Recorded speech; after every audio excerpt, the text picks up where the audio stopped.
उनकी एक बार पहले चर्चा हो जाए, फिर हम लोग जो आज प्रश्न यूनिट सेकेंड से दिए हैं साइकोलॉजी वाले, और उनमें लगभग अगर देखा जाए तो साइकोलॉजी वाले में सारे प्रश्न में ऐड कर दिए हैं, कोई प्रश्न ऐसे छूटा नहीं है, फिर भी छोटे छोटे अतिरिक्त प्रश्न भी बन सकते हैं। ठीक है, इसलिए आप लोग याद रखें कि जो प्रश्न अभी दिए गए हैं वो बिल्कुल 100% मान के चले आपके सिलेबस में है।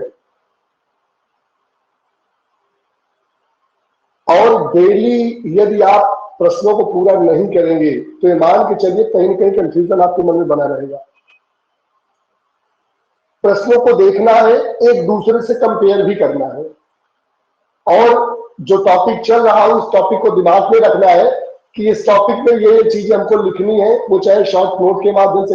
एक बार मैं प्रश्नों को दिखाऊंगा, उसके बाद इनकी एक शॉर्ट नोटिस में करवाऊंगा, शॉर्ट में आपके दिमाग में कैसे इसको डाल दिया जाए, ताकि प्रश्न यदि इस टॉपिक से आए तो आप आसानी से कर लो। अभी हम क्या हम सिर्फ थ्योरी आपको बता रहे हैं, जो आप लोगों ने थ्योरी लिख के भेजी है उनमें करेक्शन करेंगे कि आपने करेक्शन में क्या सही क्या गलत है, सही है कि नहीं सही है, लिखने का तरीका कैसा होना चाहिए।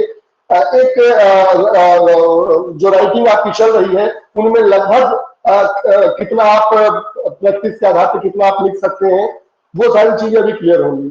लास्ट में हम लोग देखेंगे कि जो भी टॉपिक चल गए हैं उनके शॉर्ट में दिमाग में कैसे डाले जाए, या एक पेज पे कम से कम एक यूनिट कैसे तैयार कर लिया जाए। एक पूरे यूनिट की मैं चर्चा कर रहा हूं, एक पेज पे एक पूरा यूनिट, इस तरीके से 10 पेज पे पूरे 10 यूनिट हमारे तैयार होंगे। ठीक है, इसीलिए हम लोग क्या कर रहे हैं, डेली आपको मैक्सिमम पढ़ने का मौका दे रहे हैं कि आप लगभग मान के चलिए कि अगर डेली आप प्रैक्टिस में है तो कम से कम एक यूनिट को खत्म करने के लिए 10 से 15 प्रश्न की जरूरत है, और 10 से 15 प्रश्न का मतलब 15 टॉपिक की तरह है। एक बार अगर दिमाग में आ गया कंफ्यूजन आपका खत्म हो गया, क्योंकि एक बार हमने पढ़ा दिया है, जब हम इसके प्री पढ़ा रहे थे तो प्री में हमने इसको पूरा पढ़ाया है। ठीक है, आइए हम लोग चलते हैं आपको टॉपिक पे। आज दो लोगों के टॉपिक पे चर्चा होगी, दो लोगों से कंपेयर किया जाएगा। एक शिवम त्रिपाठी का हमारे पास नोट्स है और एक ब्रजेश यादव का है। तीसरा हमारे पास उनका भी है, क्या नाम बोलिए, क्या नाम, मिश्रा का, कानपुर से। ठीक है, एक फीमेल का है जी, मिश्रा का है, नीतू मिश्रा का है। तो 3 लोगों का है, तो 3 लोगों में हो सकता है थोड़ा समय ना मिले, 2 लोगों में कंपेयर हो सकता है आज। ठीक है, लेकिन ये कोशिश होगी कि ऐसे में हमारे पास 10 से 15 लोग जो अपना पूरा का पूरा पीडीएफ भेजते हैं उन पे चर्चा होगी। कि पूरा आप नहीं भेज सकते हो, जरूरी नहीं है, कम से कम एक आध प्रश्न जो आप अच्छा लिख पाए उसे ही आप भेजिए। आपका आकलन उससे हमको होने लगेगा कि आपकी प्रैक्टिस अभी कितनी है और अभी आपको प्रैक्टिस कितने करने की जरूरत है। अगर आप बिल्कुल नहीं भेजोगे तो हमारी समझ नहीं आएगा कि आप बस फॉर्मेलिटी पूरी कर रहे हो सकता है भी आपको आ भी रहा हो, फिर आप दूसरों से कंपेयर नहीं करना चाहते हो। एक आध प्रश्न भेज करके सिर्फ आपकी राइटिंग हमको देखना है, लिखने के तरीके को देखना है, आपने क्या ऐड देखना है। ठीक है, चलिए आते हैं क्लास से, आपको लेके आते हैं किया जाए। ठीक है, चलिए देखिए, जो कल टॉपिक हमने दिया था उस टॉपिक पे पहले चर्चा होगी। ठीक है,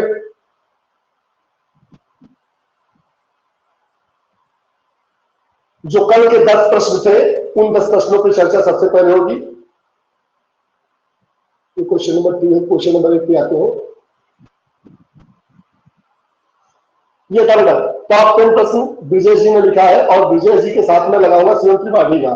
ठीक है, सिर्फ कंपेयर करने के लिए तो आपको देखना है कि इन लोगों ने क्या लिखा है, कितना अच्छा लिखा है, और इन लोगों ने वो सारी चीजें ऐड की है जो ऐड करनी चाहिए या नहीं। या आप भी अपने आप से कंपेयर कीजिए कि इन लोगों ने जो लिखा है, देखिए इस पे कतई आप मत जाइए कि इन लोगों ने कहां से लिखा है, इस पे बिल्कुल दिमाग मत लगाइए।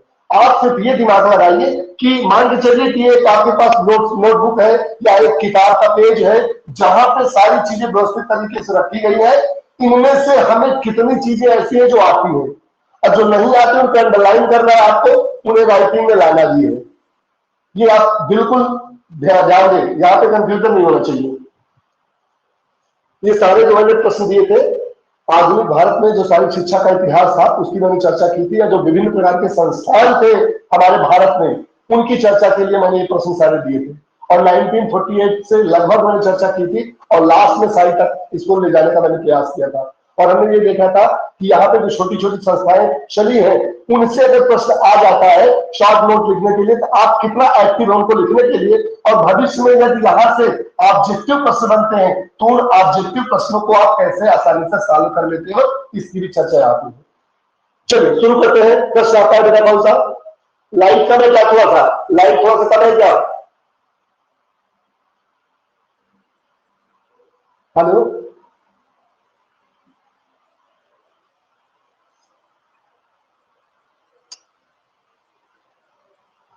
आवाज? हेलो लाइट का है? सही है सर। बिल्कुल माइक बंद कर लीजिए और थोड़ी देर तक बिल्कुल माइक बंद रहने दीजिए। सिर्फ देखिए कि आपने जो लिखा है या इन्होंने जो लिखा है उनसे आप कंपेयर आपकी हो रही कि नहीं। इन्होंने लिखा बेटा जब ब्रिजेश का पहले मैटर खोला हो, ब्रिजेश के बाद बीच बीच में सीएम का भी दिखाता जरूर। इन्होंने लिखा है आधुनिक भारत में शारीरिक शिक्षा के क्षेत्र में ताराचंद कमेटी का योगदान। किसकी चर्चा की बेटा? ताराचंद कमेटी की चर्चा की है। ये ताराचंद कमेटी के ऊपर एक शॉर्ट नोट लिखा था, वो भी शारीरिक शिक्षा के क्षेत्र में इन्होंने क्या अपना कार्य किया उसके लिए इन्होंने लिखा आधुनिक भारत में, इन्होंने लिखा आधुनिक भारत में शारीरिक शिक्षा की व्यवस्थित विकास के लिए 1948 में भारत सरकार ने डॉक्टर ताराचंद की अध्यक्षता में ताराचंद समिति का गठन किया था। दो चीजें जो क्लियर हो गए आप ध्यान दीजिए।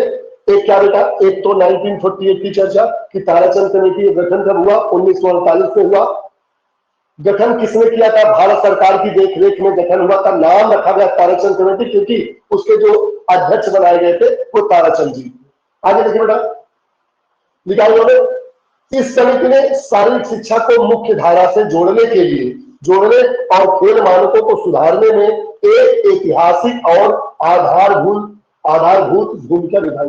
कुल मिलाकर कहने का मतलब यह क्या, जो शारीरिक शिक्षा है उस क्षेत्र में ताराचंद कमेटी जो बनी थी उन्होंने अपना जो योगदान दिया या उसको बढ़ाने के लिए जो उन्होंने थॉट या विचार प्रस्तुत किया उन्हीं की चर्चा यहाँ पे है।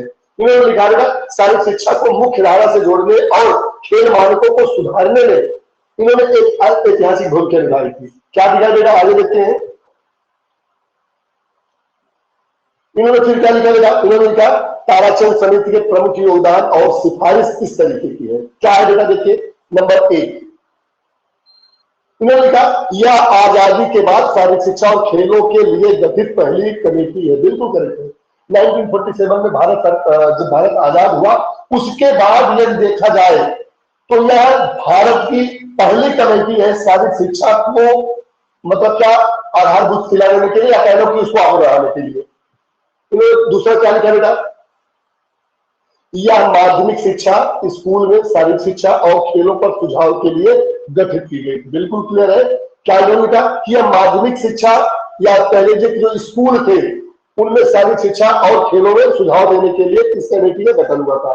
तीसरा इन्होंने क्या लिखा? इसके निम्न सुझाव थे। सुझाव इन्होंने क्या दिया? पहला इन्होंने दिया अलग अलग राज्यों में शारीरिक शिक्षा के ट्रेनिंग कॉलेज बनाए जाए। चलिए ठीक है। शारीरिक शिक्षा में एक वर्षीय पीजी कोर्स शुरू किए जाए। चलिए ठीक है। फिर उनका शारीरिक शिक्षा और मनोरंजन के लिए पूरे देश में एक शीर्ष संस्था हो। मुख्य सिफारिशें उनकी इस तरीके से है जो आगे और भी प्रस्तुत की गई है। इन्होंने फिर क्या करना? एक शीर्ष संस्था हो। मुख्य सिफारिशें क्या थी? केंद्रीय संस्थान की स्थापना, डिग्री और प्रशिक्षण कॉलेज, खेलों का मानकीकरण, विद्यालयों में शारीरिक शिक्षा अनिवार्य हो। कुल मिलाकर देखा जाए तो शारीरिक शिक्षा के क्षेत्र में इन्होंने जो अपना योगदान, शिक्षा के क्षेत्र में योगदान उनका अलग है। दोनों कमेटी है इनकी, एक शिक्षा के क्षेत्र में है, एक शारीरिक शिक्षा के क्षेत्र में। शिक्षा के क्षेत्र में देखेंगे तो 3 से 5 तक क्या है, 1 से 2, 1 से 5 तक, 5 से 8 तक, इस तरीके की इन्होंने तर्क दिए थे। लेकिन शारीरिक शिक्षा में देखा जाए तो क्योंकि उस समय शारीरिक शिक्षा बहुत निम्न स्तर पर हमारी थी, इसलिए इन्होंने कहा सबसे पहले कि विद्यालय में शारीरिक शिक्षा हो, खेलों का मानकीकरण किया जाए, डिग्री और प्रशिक्षण कॉलेज किया जाए, केंद्रीय संस्थानों का स्थापना हो। ये इनका एक क्वेश्चन इस तरीके से खत्म होता है।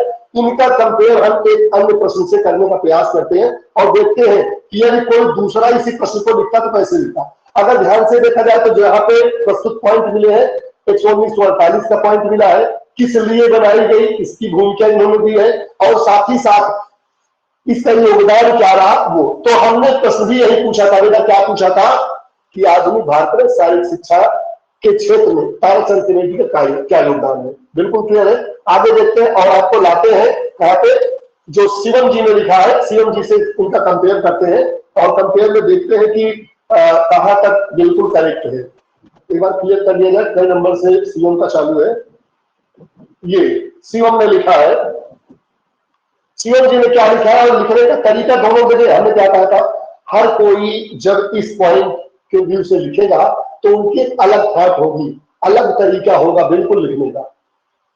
शिवम जी ने इस प्रश्न को 5 मिनट 22 सेकंड में लिखा है और 5 मिनट 22 सेकंड में उन्होंने जितना भी लिखा है वो क्या पर्याप्त है, इसको भी देखने की जरूरत है।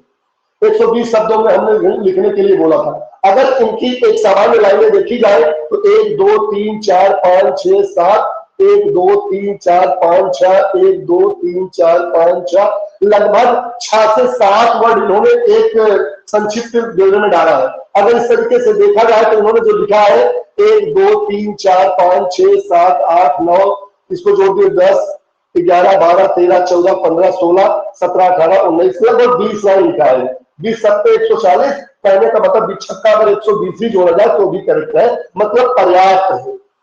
अब देखिए इन्होंने उसी पे क्या लिखा है, ताराचंद कमेटी के ऊपर इसकी चर्चा करते हैं क्योंकि अभी विजय जी का हो गया है तो इन्होंने क्या लिखा और दोनों लोगों से कंपेयर किया जाएगा कि लिखने का तरीका किन का ज्यादा अच्छा है। इन्होंने लिखा है ताराचंद कमेटी बारे में, Tarachand committee central advisory board के द्वारा गठित एक उप समिति है। चलिए बहुत अच्छी बात इन्होंने लिखा, कुछ नया भी इन्होंने लिखने का प्रयास किया है, इसलिए बहुत अच्छी बात है कि उन्होंने लिखा कि जो ताराचंद कमेटी है वो सेंट्रल एडवाइजरी बोर्ड के द्वारा गठित एक उप समिति थी। फिर उन्होंने कहा इसके अध्यक्ष ताराचंद जी थे, बिल्कुल क्लियर है। अब देखिए इन्होंने डेट डाली है कि नहीं डाली आगे देखते हैं। हमने लिखा सिफारिश में उन्होंने क्या लिखा, शारीरिक शिक्षा शिक्षा का एक अभिन्न अंग है, अतिरिक्त विषय नहीं। चलिए ठीक है, अतिरिक्त विषय नहीं बल्कि एक अंग की तरह है। फिर उन्होंने कहा कि प्रत्येक प्राथमिक स्कूल से माध्यमिक स्तर तक शारीरिक शिक्षा अनिवार्य की जाए। जो उन्होंने लिखा था उसी को इन्होंने अपने तरीके से बिल्कुल क्लियर किया, वही सेम चीज है। हर कॉलेज 10 तक एक प्रशिक्षित पीटीआई की नियुक्ति होनी चाहिए, मतलब कि वहां जो स्कूल और कॉलेज में टीचर की व्यवस्था की गई थी वही उन्होंने अपने भाषा में लिखा है, बाकी दोनों लोगों ने एक ही चीज लिखा है। ताराचंद कमेटी की सिफारिश कर Lakshmibai college of physical education 1957 की स्थापना ग्वालियर के मध्य प्रदेश में हुई थी, जो वर्तमान में शारीरिक शिक्षा के क्षेत्र का मक्का कहा जाता है। चलिए उन्होंने इसकी व्याख्या कर दी है कि इसको कैसे कैसे किया गया। फिर आगे उन्होंने कहा गया कि एनआईपी ने भारत को एक संवैधानिक आधार भी प्रदान किया है। निष्कर्ष में उन्होंने कहा कि ताराचंद कमेटी का गठन ही शारीरिक शिक्षा को विकसित व बढ़ावा देने के लिए किया गया था। स्वतंत्रता प्राप्ति के बाद उसने बहुत अथक प्रयास शारीरिक शिक्षा को पुनर्जीवित करने के लिए किया। चलिए अब इनका जो सारे वर्ड है वर्ड हम लोगों ने देख लिए। इनकी जो एक कमी यहाँ रही है जो सामने दिखती है, इन्होंने सबसे बड़ी गलती जो की है क्या बेटा, इन्होंने डेट नहीं डाला जो बहुत जरूरी है। क्या 1948 1948 अगर ये लिखे होते ताराचंद कमेटी के गठन 1948 से सेंट्रल एडवाइजरी बोर्ड के द्वारा गठित की एक उप समिति है तो भी शायद और अच्छा लगता है। अध्यक्ष के बारे में इन्होंने लिखा जो बिल्कुल सही इन्होंने लिखा है। बाकी सिफारिशों के बारे में लिखते हुए इन्होंने जो निष्कर्ष पे आकर के अपनी व्याख्या प्रस्तुत की है वो अभी काफी काबिले तारीफ है। अगर देखा जाए तो हम लोगों ने बेटा जो प्रश्न दिया था, अगर प्रश्न पे अगर अपना व्यू दे तो हमने लिखा था कि शारीरिक शिक्षा के क्षेत्र में ताराचंद कमेटी का योगदान। ऐसे में योगदान तो ये भी है बिल्कुल गलत कि जो ताराचंद कमेटी का ही एक सुझाव था जो ग्वालियर में इन्होंने या 1957 में खोला था, वो भी इनके सुझाव के अंतर्गत ही खोला गया था, जो बिल्कुल सटीक है। तो दोनों लोगों में देखिए हर कोई अपने व्यू से प्रश्नों को लिखने का प्रयास करेगा, किसी का किसी से मैच नहीं हो सकता है। अब तीसरा प्रश्न अगर होता किनका, नीतू जी का, तो मैं नीतू जी वाले प्रश्नों को भी यहाँ में दिखाता चलता। एक गलती क्या हो जाती है, आप लोग जब पीडीएफ बनाते हो ना तो पीडीएफ में कहीं भी थोड़ा सा ये उम्मीद नहीं कर देते हो कि यह पीडीएफ इसी के लिए है, या डेट भी लिख दो तो भी चल जाए, कि इस डेट की पीडीएफ, या इसमें 10 प्रश्न है उसकी पीडीएफ, या समथिंग कुछ भी कि यूनिट फर्स्ट का पीडीएफ, तो वो और आसान होगा ढूंढना। ऐसे बहुत सारी पीडीएफ आ जाती है जो बिल्कुल लास्ट में मुश्किल होता मुझे यहाँ पे लाने के लिए। चलिए एक प्रश्न मैं और दिखाता हूं, इनका 16 पे है, 16 पे पहले अजय का है। तो आइए एक जो दूसरा प्रश्न है उस पर कंपेयर करते हैं और देखते हैं कि इन दोनों लोगों ने बाकी के प्रश्नों को कैसे लिखा, और इससे अंदाजा लगाएंगे कि बाकी जो लोग लिख रहे होंगे वो बिल्कुल इन्हीं के रूपरेखा पे ही लिख रहे होंगे। एक हो गया बेटा 1948 की चर्चा, 1948 में जो ताराचंद कमेटी बनी थी उनका एक व्यू था, उनको सरकार के माध्यम से जो गाइडलाइन मिली थी कि आप शारीरिक शिक्षा के क्षेत्र को बढ़ावा देने के लिए अपने सुझाव प्रस्तुत कीजिए कि कैसे शारीरिक शिक्षा को आगे की तरफ ले जाया जाए। उन्होंने अपने व्यू में यह प्रस्तुत किया कि एक कमेटी बनी, जिस कमेटी में उन्होंने निर्णय लिया कि शारीरिक शिक्षा को अनिवार्य विषय के रूप में लागू किया जाए। साथ ही साथ उन्होंने दिया कि कक्षा 10 तक जितने भी स्कूल चल रहे हैं उनमें पीटीआई की नियुक्ति होनी चाहिए। साथ ही साथ उन्होंने कुछ और भी बातें बताई हैं जो हो सकता है इनमें यहाँ प्रस्तुत ना कर पाए हो। और एक बात जो उनका अहम रोल रहा है 1957 की तरफ जाएंगे, एलआईपी की तरफ जाएंगे तो वो भी आप दिखा सकते हैं, और भी कुछ सुझाव यदि आपके पास है तो उनको आप प्रस्तुत कर सकते हैं, लेकिन 120 शब्दों में एक टाइम जो बाउंडेशन है उसको भी ध्यान देना है। लेकिन आपके पास ज्यादा वर्ड होंगे, ज्यादा सोच होगी, या उसके बारे में ज्यादा आपके पास विचार होंगे तो बिल्कुल प्रश्नों को लिखने में आपको कहीं दिक्कत नहीं होगी, या याद रखिएगा। दूसरा प्रश्न बेटा यहाँ पे कौन सा, राजकुमारी अमृत कौर कोचिंग जो स्कीम थी, ये राजकुमारी अमृत कौर कोचिंग स्कीम की यहाँ व्याख्या करनी थी कि उन्होंने खेलों की दुनिया में या भारत में खेलों को बढ़ावा देने के लिए उन्होंने किस तरीके की स्कीम चलाई थी।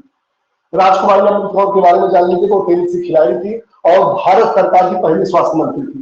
जब पंडित जवाहरलाल नेहरू जी क्या थे बेटा, आपके उस समय पहले प्रधानमंत्री बने तो इनको स्वास्थ्य मंत्री बनाया गया था, और स्वास्थ्य मंत्री रहते हुए इन्होंने स्वास्थ्य को सुधारने के लिए, शारीरिक शिक्षा को बढ़ावा देने के लिए इन्होंने कुछ कोचिंग स्कीम चलाई थी। उसी कोचिंग स्कीम का मतलब खेलों पे इन्होंने कुछ अपना एक स्कीम चलाई जिसमें सरकार द्वारा कुछ पैसे लिए, पैसा लेने के बाद खिलाड़ियों को प्रशिक्षण और साथ ही साथ कोचों का प्रशिक्षण दोनों की नियुक्ति के लिए इन्होंने सोचा। यही चीज इसमें है, आइए देखते हैं उन्होंने क्या लिखा है। उन्होंने सितंबर 1953 में बिल्कुल करेक्ट चीज इन्होंने लिख ली जो बहुत ही जरूरी था। सबसे बड़ी बात तो है कि डेट ही आपके लिए मायने रखता है कि कब इसको कब ओपन किया गया। तो सितंबर 1953 में भारत सरकार द्वारा शुरू की गई पहली आधिकारिक खेल प्रशिक्षण योजना है। इन्होंने जो यहां से यहां तक लिखा है, ये जो लाइन डाली है, ये आप ध्यान दीजिएगा, ये बहुत ही सुंदर लाइन है। पहली आधिकारिक खेल प्रशिक्षण योजना है, और इसीलिए इन्होंने देखिए कुछ हाईलाइट की तरह इसको हाईलाइट भी कर दिया या इंडिकेशन भी लगा दिया, लेकिन बहुत सारी चीज बहुत मायने रखती है। जैसे आप लोग कुछ चीजें भी पूछ रहे थे कि सर ये लोग कैसे लिखते कैसे नहीं लिखते, क्या हम उस पर ना जाए। कुछ चीजें देखने में बहुत अच्छी लग रही है, चाहे नकल से लिखी गई चाहे अकल से लिखी गई, लेकिन है बहुत अच्छी चीज।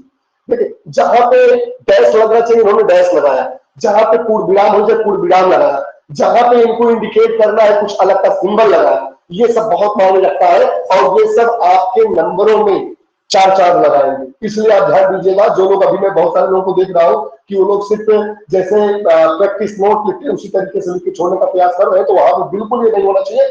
आपको एक विधिवत जो राइटिंग स्किल है उसके अनुसार ही आगे चलना होगा। आगे देखिए बेटा क्या लिखा है, इसका मुख्य उद्देश्य भारत में क्या लेने का होगा।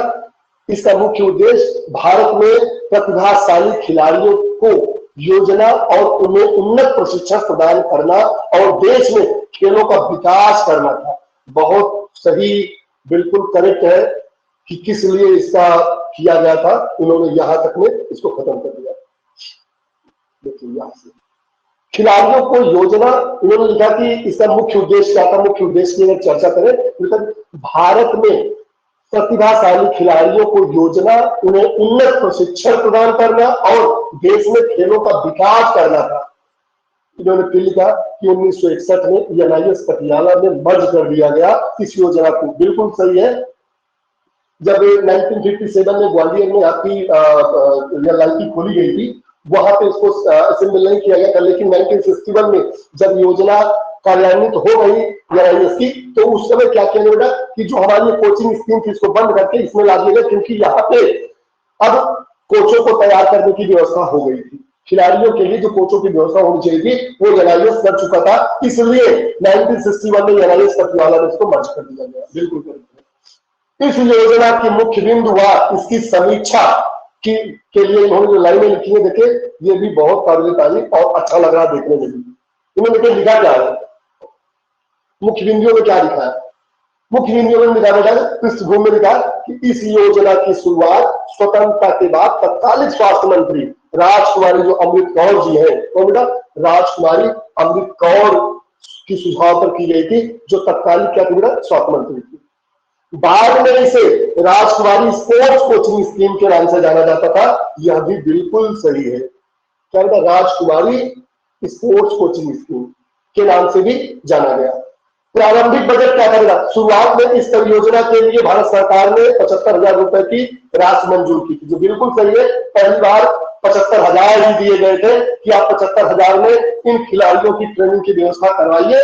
बाद में जब देखा इन्होंने कि यह कोचिंग स्कूल बहुत ही अच्छी है और अच्छे दिशा में चल रही है, तो उन्होंने इसके लिए कुछ राशि या धनराशि बढ़ा दी थी। अरे उसकी चर्चा करते क्या है भाई।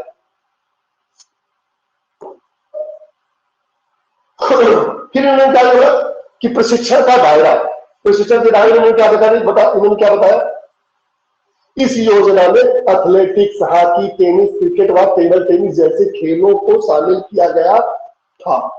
एक बार देख लीजिएगा, फर्स्ट टाइम इन्होंने कुछ 4 गेम शायद लिए थे। पहली बार जब 75,000 रुपए दिए गए थे तो 4 खेलों को बढ़ावा देने की बात की गई थी। बाद में इन्होंने खेलों को बढ़ा लिया था जब पैसों की व्यवस्था ज्यादा कर दी गई। पहली बार 75,000 रुपए थे, बाद में इसको 3 लाख 1.5 लाख किया गया, तो 1.5 के बाद 3 लाख की योजना आई थी। तो इस योजना में athletics, hockey, tennis, cricket, table tennis जैसे खेलों को शामिल किया गया था। प्रशिक्षण के लिए क्या होगा, देश विदेश के उत्कृष्ट कोचों व प्रशिक्षकों की सेवाएं ली गई थी। इस योजना के तहत मेजर ध्यानचंद हॉकी और डॉक्टर राम सिंह जैसे दिग्गज ने अपनी सेवाएं दी। इस योजना ने भारतीय खिलाड़ियों को राष्ट्रीय व अंतरराष्ट्रीय स्तर की चुनौती के लिए तैयार किया। विशेष में उन्होंने क्या लिखा था, विशेष में क्या लिखा उन्होंने, यह योजना भारतीय खेल इतिहास में मील का पत्थर साबित हुई। बिल्कुल करेक्ट है। चलिए देखिए, ये मन की अपने जो भी थॉट थी उन्होंने थॉट को पूरा किया, और लगभग जो भी थॉट उन्होंने दिया है बिल्कुल गलत नहीं है। आप टू द पॉइंट कह सकते हैं, कुछ गलतियां भी हो सकती है टू द पॉइंट में, लेकिन अगर एक संक्षिप्त ब्यौरा देखा जाए राइटिंग में तो बिल्कुल सही है, कोई दिक्कत नहीं होनी चाहिए। अब मैं इसी पार्ट पे आपको दिखाऊंगा शिवम ने क्या लिखा है, ताकि 2 लोगों के माध्यम से कंपेयर भी होता चले कि इन्होंने क्या लिखा और उन्होंने क्या लिखा। जबकि क्वेश्चन एक ही है, लिखने का तरीका सबका अलग अलग हो सकता है, क्योंकि जैसे कल भी चर्चा हो रही थी, जब लोग कैसे लिखते, कहां से लिखते, तो सबकी अपनी थॉट होती है। उस थॉट पर देखते हैं कि क्या इन्होंने किया है।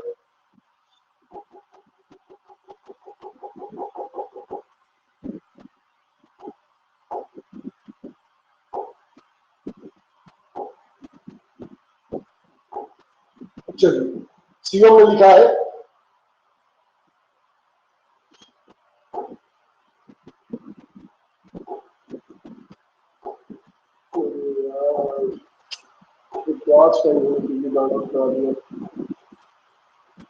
ठीक आ गया, इसके बाद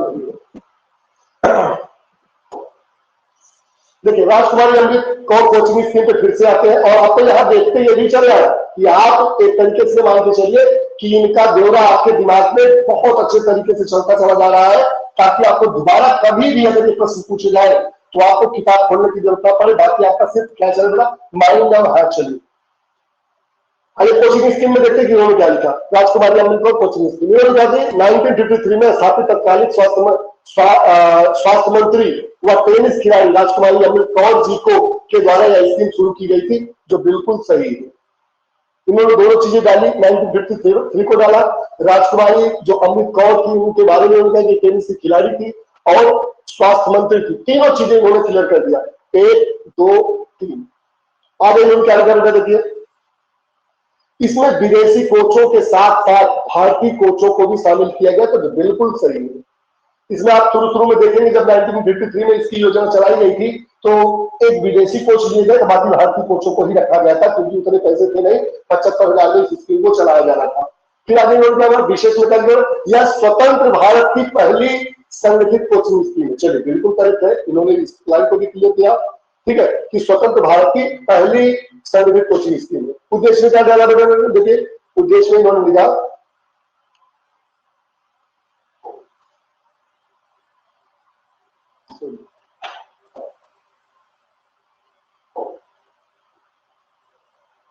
उद्देश्य में लिखा इस योजना के तहत वैज्ञानिक विधि से कोचों को प्रशिक्षित करने हेतु विदेशी कोचों को भारत बुलाना एवं भारतीय कोचों को बाहर विदेश भेजना शामिल था। विदेशी कोचों को तो बुलाया गया था, लेकिन यहाँ के कोचों को विदेश भेजने की जो व्यवस्था है वो थोड़ा सा आपको और थ्योरी में जाना पड़ेगा, ठीक है, क्योंकि यहाँ पे सिर्फ था कि बाहरी कोचों को बुलाना, क्योंकि हमें भारतीय खेलों को बढ़ावा देना, आप प्रशिक्षण के लिए अपने जो कोच थे उनको तैयार करने की अलग भूमिका थी, ठीक है। तो इसमें आप लोग यहाँ देखिएगा जो इन्होंने लिखा है कि विदेशी कोचों को भारत बुलाना एवं भारतीय कोचों को बाहर विदेश भेजना शामिल था। इस पे थोड़ा सा आपको विचार करना है। इसी योजना के अंतर्गत इस स्कीम को नेताजी सुभाष राष्ट्रीय खेल संस्थान में मिला दिया गया 1963 में। जो उन्होंने लिखा था सेम लाइन इन्होंने लिखी, मतलब कि बिल्कुल करेक्ट है। इसने नारा दिया कोच बनाओ चैंपियन खुद बन जाएंगे। ये आप लोग लिख लीजिएगा इसको, ये वाला कोच बनाओ चैंपियन खुद बन जाएंगे, ये उनका नारा था। आगे इन्होंने क्या कर रहे थे, इस स्कीम के विकास हेतु पंडित जवाहरलाल नेहरू जी ने शुरू में 75,000 रुपए दिए थे, वह बाद में 1.5 लाख रुपए सहायता दी गई। निष्कर्ष में लिखा कि इस कोचिंग में हॉकी, एथलेटिक्स जैसे खेलों को मजबूत किया गया, इन्होंने लिखा है, ठीक, कुल मिला के। जबकि यहाँ पे शुरू में जो खेल रखे गए थे 4 खेलों के तहत चर्चा की गई थी, बाकी बाद में 2 खेल और बढ़ाए गए थे, उनकी मैं चर्चा करके आपको बता दूंगा कि कौन कौन से निम्नलिखित खेल थे। तो एक तरीके से देखा जाए तो लिखने का जो आइडिया रहा है, इस तरीके का जो रहा है, आई थिंक आप सबके दिमाग में आ गया होगा कि कोचिंग स्कीम पे यदि हमको लिखना हो तो बहुत दिक्कत नहीं, बहुत आसान है। क्योंकि कोचिंग स्कीम यदि आप जान गए कि 53 में चली, स्वास्थ्य मंत्री वो थी, टेनिस की खिलाड़ी थी, अमृत कौर जी की योजना थी, उनके द्वारा संचालित की गई। पंडित जवाहरलाल नेहरू वर्तमान में प्रधानमंत्री थे, उन्होंने इसके लिए पैसे दिए। इन्होंने बताया कि यदि खेलों को बढ़ावा देना है तो हमें कुछ अच्छे प्रशिक्षकों की जरूरत है, जिसकी वजह से हमारे जो ट्रेनिंग कर रहे खिलाड़ी हैं उनको अच्छी ट्रेनिंग मिल पाएगी, इसलिए विदेशी कोचों को हायर किया गया, कुछ अपने इंडिया के कोचों को हायर किया गया। ऐसे गिने चुने खेलों को शुरुआत में लिया गया और उन खेलों को बढ़ावा देने के साथ ही जब इस धनराशि को बढ़ाई गई तो अन्य खेल भी इसमें शामिल कर लिए गए। बहुत आसान था, कोई दिक्कत नहीं है, ठीक है। आगे आते हैं, एक अगला क्वेश्चन में 2 क्वेश्चन यहाँ पे होंगे बेटा।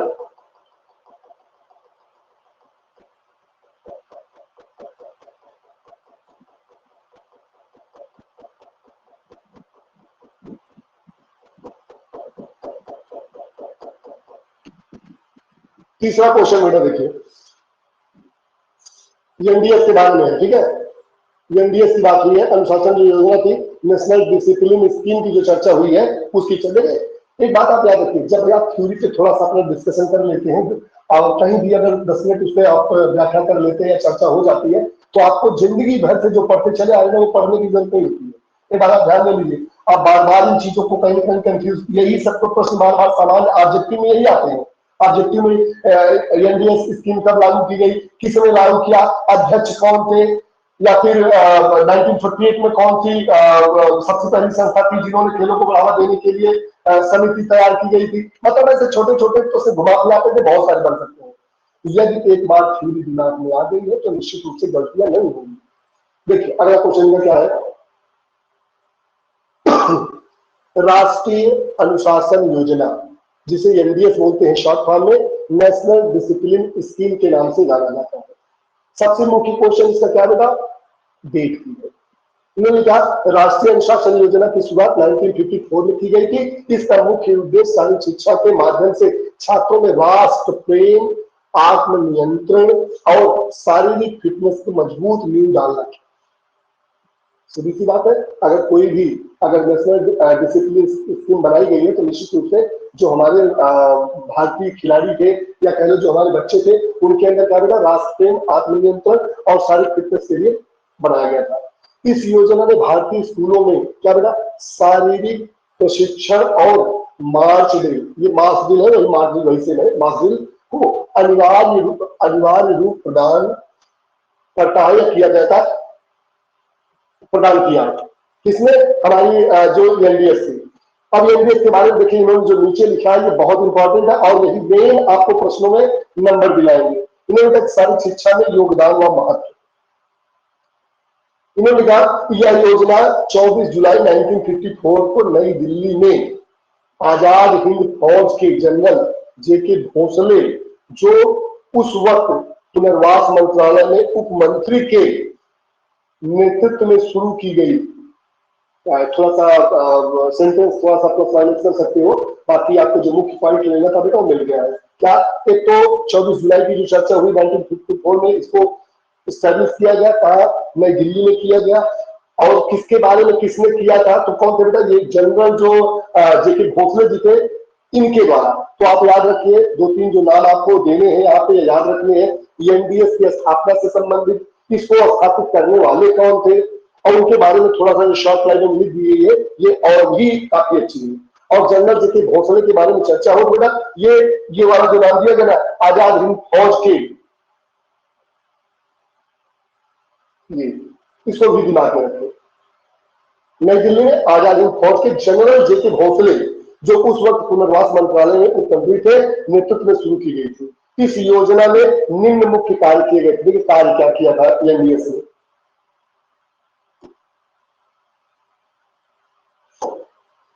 कार्य क्या था एनडीएस ने, बच्चों को मार्चिंग और ड्रिल के माध्यम से शारीरिक प्रशिक्षण प्रदान करना। तो मार्चिंग और ड्रिल के माध्यम से शारीरिक शिक्षा जो प्रदान किया करने की योजना लाई गई थी वो किसने किया था बेटा, एनडीएस ने। राष्ट्र ध्वज और राष्ट्रगान के प्रति सम्मान से मानसिक प्रशिक्षण के लिए तैयार करना, मतलब कुल मिलाकर के उनके अंदर जो डिसिप्लिन एक पैदा करना। जैसे होता है कभी हम लोग स्कूलों में जाते हैं तो क्या होता है वहां पे प्रेयर चालू हो गई, बच्चे राष्ट्रगान हो रहा है ठीक से खड़े नहीं हो रहे हैं, उनको कोई देख नहीं रहा है, जो मर्जी आ रहा है जो मर्जी जा रहा है, कभी कभी उनको ध्यान नहीं दिया जाता है। तो जो हमारी एनडीएस थी बेटा जेके भोसले द्वारा जो निर्मित की गई थी उनका बहुत मुख्य, क्योंकि वो एक आजाद हिंद फौज से रिलेटेड थे, तो उनका मानना था कि हमारे देश का जो एक ये चीजें उनका सम्मान होना चाहिए। तो सम्मान के लिए उन्होंने क्या किया बेटा, ये जो लाइनें लिखी है कि राष्ट्रध्वज और राष्ट्रगान के प्रति सम्मान मानसिक प्रशिक्षण के लिए तैयार करना था। अगला लाइन क्या है तीसरे बेटा, प्रशासन के अधीन सामूहिक व्यायाम व परेड कराना। ठीक है, उससे वही चीज मार्चिंग और ड्रिल की बात। अगला 1957 में इस योजना को भारत सरकार को सौंप दिया गया और जनरल जेके भोसले को पूरे भारत का पहला महानिदेशक बनाया गया। ये लाइनें बहुत इंपॉर्टेंट है। ये वाली एनडीएस को अगर हम देख रहे हैं तो एनडीएस में ये जो लाइनें लिखी है बहुत ही इंपॉर्टेंट है। इन्होंने लिखा है 1957 में इस योजना को भारत सरकार को सौंप दिया गया और जनरल जेके भोसले को पूरे भारत का पहला महानिदेशक बनाया गया। यह जो ये वाला है ये वेरी इंपॉर्टेंट है, मतलब कि आपके दिमाग में अच्छे से आ ही जाना चाहिए। यहां से प्रश्न आपके बन सकते हैं कि 1957 में यह पूछ लिया गया कि जो एनडीएस आपको बता दिया कि एनडीएस कब बनी, लेकिन अगर पूछ लिया गया एनडीएस बनी तो, लेकिन उसको भारत सरकार को पूरी तरीके से सौंपा कब गया, तो बेटा कल 1957 में। आ जाइए नंबर 5 में इन्होंने क्या लिखा है, एनडीएस का पहला प्रशिक्षण केंद्र 1960 में अलवर जो राजस्थान में है, दूसरा 1968 बरवाह एमपी में है में खोला गया और 1965 में एनएफसी में मर्ज कर दिया गया था एनडीएस। देखिए जितनी भी चीजें इन्होंने लिखी ना, अगर ये कुछ मैंने पूछा था अगर इतनी सारी चीजें आप कहीं से भी ऐड कर देते हो तो मान के चलिए कि 100% जो नंबर मिलने वाला आपको मिल जाना चाहिए, क्योंकि इतनी विशेषता शायद ही कहीं आपको मिल पाएगी। इन्होंने पूरा का पूरा क्लियर कर दिया है। जो ये इन्होंने 5 से 6 जो पॉइंट लिखे हैं 6 पॉइंट इंपॉर्टेंट है। फिर से बात 6 पॉइंट देखिए बेटा, बच्चों को मार्चिंग और ड्रिल के माध्यम से शारीरिक शिक्षा प्रदान करना, राष्ट्रध्वज और राष्ट्रगान के प्रति सम्मान पैदा करना, उनको मानसिक रूप से तैयार करना, प्रशासन के अधीन सामूहिक व्यायाम और परेड कराना। 1957 में इस योजना को भारत सरकार को सौंपा गया था और जनरल जेके भोसले को पूरे भारत का पहला निदेशक बनाया गया था, तब बेटा 1957 में। अगली जो लाइन है एनडीएस के लिए देखिए, एनडीएस का पहला प्रशिक्षण केंद्र 1960 में अलवर में, और दूसरा जो है 1968 बेटा बरवाड़ एमपी में। तो राजस्थान और एमपी में 1960 और 68 में इसका क्या उप केंद्र भी बनाया गया। 65 की जो चर्चा हुई बेटा, ये इसको भी आप अपने दिमाग में रखें। 1965 में यनक्षी जो यनक्षी थी आपकी, उसमें इसको मर्ज कर दिया गया था एनडीएस को। तो यह भी जो लाइन है, यह भी लाइन बहुत इंपॉर्टेंट है। तो ऐसे में जो 6 पॉइंट इन्होंने दिए ना, ये 6 पॉइंट अगर क्लियर हो तो आई थिंक ज्यादा आपको दूर जाने की जरूरत नहीं पड़ेगी, और आपको लगेगा कि ये पूरा का पूरा जो ब्यौरा था पूरी तरीके से एकदम बिल्कुल क्लियर है। मतलब यहाँ कुछ कहने की जरूरत ही नहीं होनी चाहिए कि यहाँ पे कुछ भी छूट रहा है। आई थिंक हमारे हिसाब से यहाँ पे कुछ भी नहीं छूट रहा है, यहाँ पे कुछ भी नहीं छूट रहा है, इस तरीके से इसको कह सकते हैं। ठीक है बेटा, आगे आते हैं। आइए सीओ का भी देख लेते। दो लोगों का देखने से कंफ्यूजन दूर होता है। कुछ लोग अलग अलग तरीके जो लिखते हैं उनमें कुछ ना कुछ खूबियां होती है। एक मिनट और जो चौथा पेज लिखा था सीएम जी का 31 पेज होगा, 31 पेज नंबर 31 पे, उनको भी थोड़ा देख लिया जाए कि उन्होंने क्या लिखा है। कंपेयर भी करते चलो, और आप इसको अपने आप से भी कंपेयर करते रहे। फिर बताता चलो कि आप अपने आप से भी इसको कंपेयर करें कि आपने क्या लिखा है। चलिए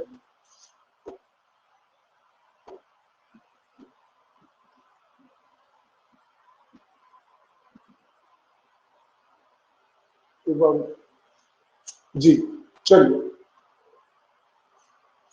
एनडीएस की चर्चा की बेटा, इन्होंने राष्ट्रीय अनुशासन योजना की चर्चा की। इन दोनों में फर्क देखना है कि नंबर कहां कर सकते हैं, कहां दोनों को कंपेयर किया जा सकता है। इन्होंने तो 1954 में पुनर्वास मंत्रालय द्वारा इसकी स्थापना जनरल जेके भोसले जी की अध्यक्षता में की गई, जो बिल्कुल करेक्ट है। चलिए ये भी एक क्लियर है, यहाँ पे कोई दिक्कत नहीं है। अगला जो मैंने पॉइंट 2 पे लिखा, नेशनल डिसिप्लिन की जो नेशनल डिसिप्लिन की आधारशिला 24 जुलाई कस्तूरबा शांति निकेतन लाजपत नगर नई दिल्ली में रखी गई। बिल्कुल करेक्ट है। उन्होंने ये नहीं लिखा था, उन्होंने सिर्फ डेट को दिखाते हुए सिर्फ उन्होंने लिख दिया था बेटा कि दिल्ली में स्थापित की गई थी। इन्होंने और अच्छा ब्यौरा दे दिया कि जो नेशनल डिसिप्लिन की आधारशिला है वो 24 जुलाई को कस्तूरबा शांति निकेतन लाजपत नगर नई दिल्ली में रखी गई, जो बिल्कुल करेक्ट है, नई दिल्ली में। आगे इन्होंने देखिए क्या लिखा है, आगे इन्होंने उद्देश्य लिखा है। उद्देश्य इस स्कीम का उद्देश्य बालकों में अनुशासन, चरित्र व देशभक्ति, स्वयं निष्ठा के गुणों के विकास करना शामिल है। जो बहुत अच्छा इन्होंने लिखा है, वही चीज इन्होंने भी लिखी, लेकिन अच्छे तरीके से प्रस्तुत की है कि इस स्कीम का जो उद्देश्य था बालकों में अनुशासन, चरित्र व देशभक्ति, स्वयं निष्ठा के गुणों का विकास करना था।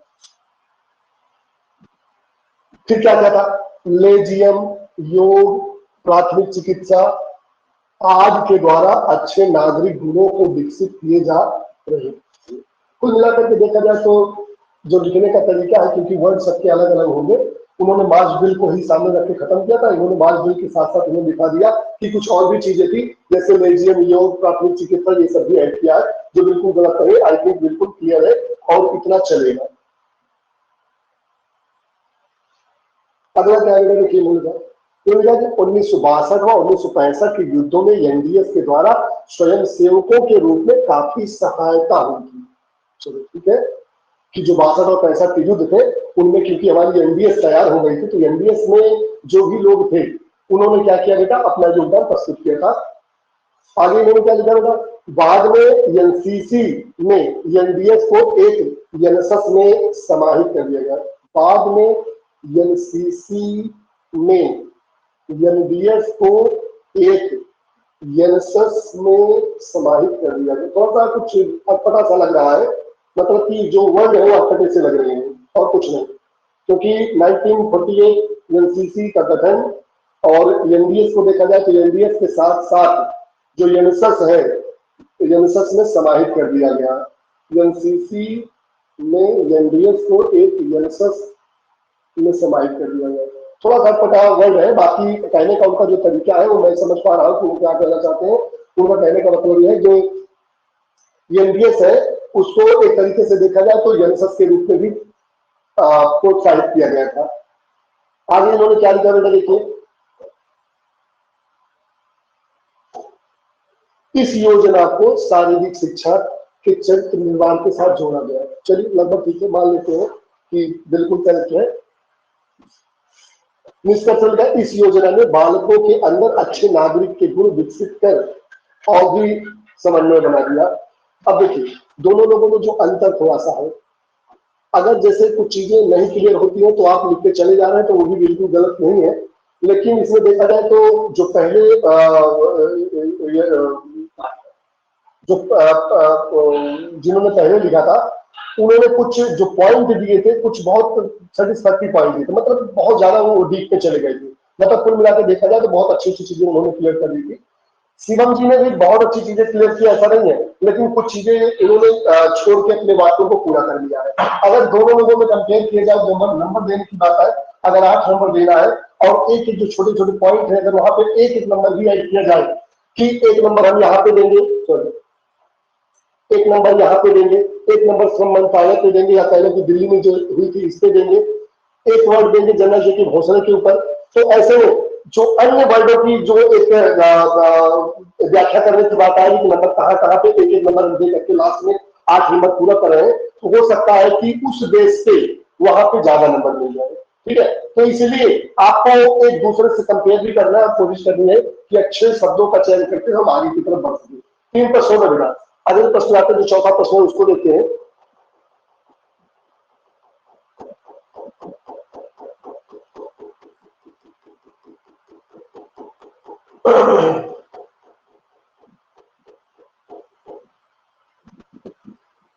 चौथा प्रश्न था कुंजरू समिति के ऊपर था।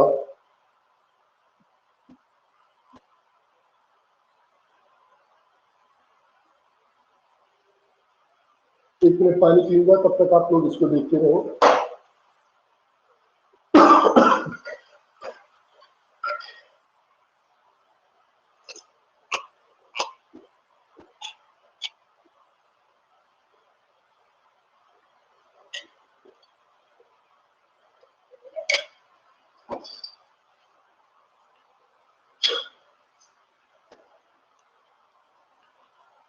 पहले तो ये बताएं जो प्रश्न चल रहे हैं वो समझ में आ रहे हैं कि नहीं। जो लोग लाइव हैं वो लोग ये बताएं, उनमें कहीं कंफ्यूजन तो नहीं हो रहा आवाज में या समझने में या फिर डिस्क्रिप्शन में? पहले क्लियर कर ले तब आगे चले। ठीक है सर, कोई दिक्कत नहीं। समझ में आ रहा है? जी यार, मतलब अगर आगे ये कहा जाए कि इतना देखने के बाद अगर अभी अभी आपको मान लीजिए आपने नहीं लिखा है और अभी आपको लिखने के लिए कह दिया जाए कि जिन प्रश्नों पे डिबेट हुई है उन प्रश्नों को अपने शब्दों में आपको लिखना है, तो आप लिख लेंगे?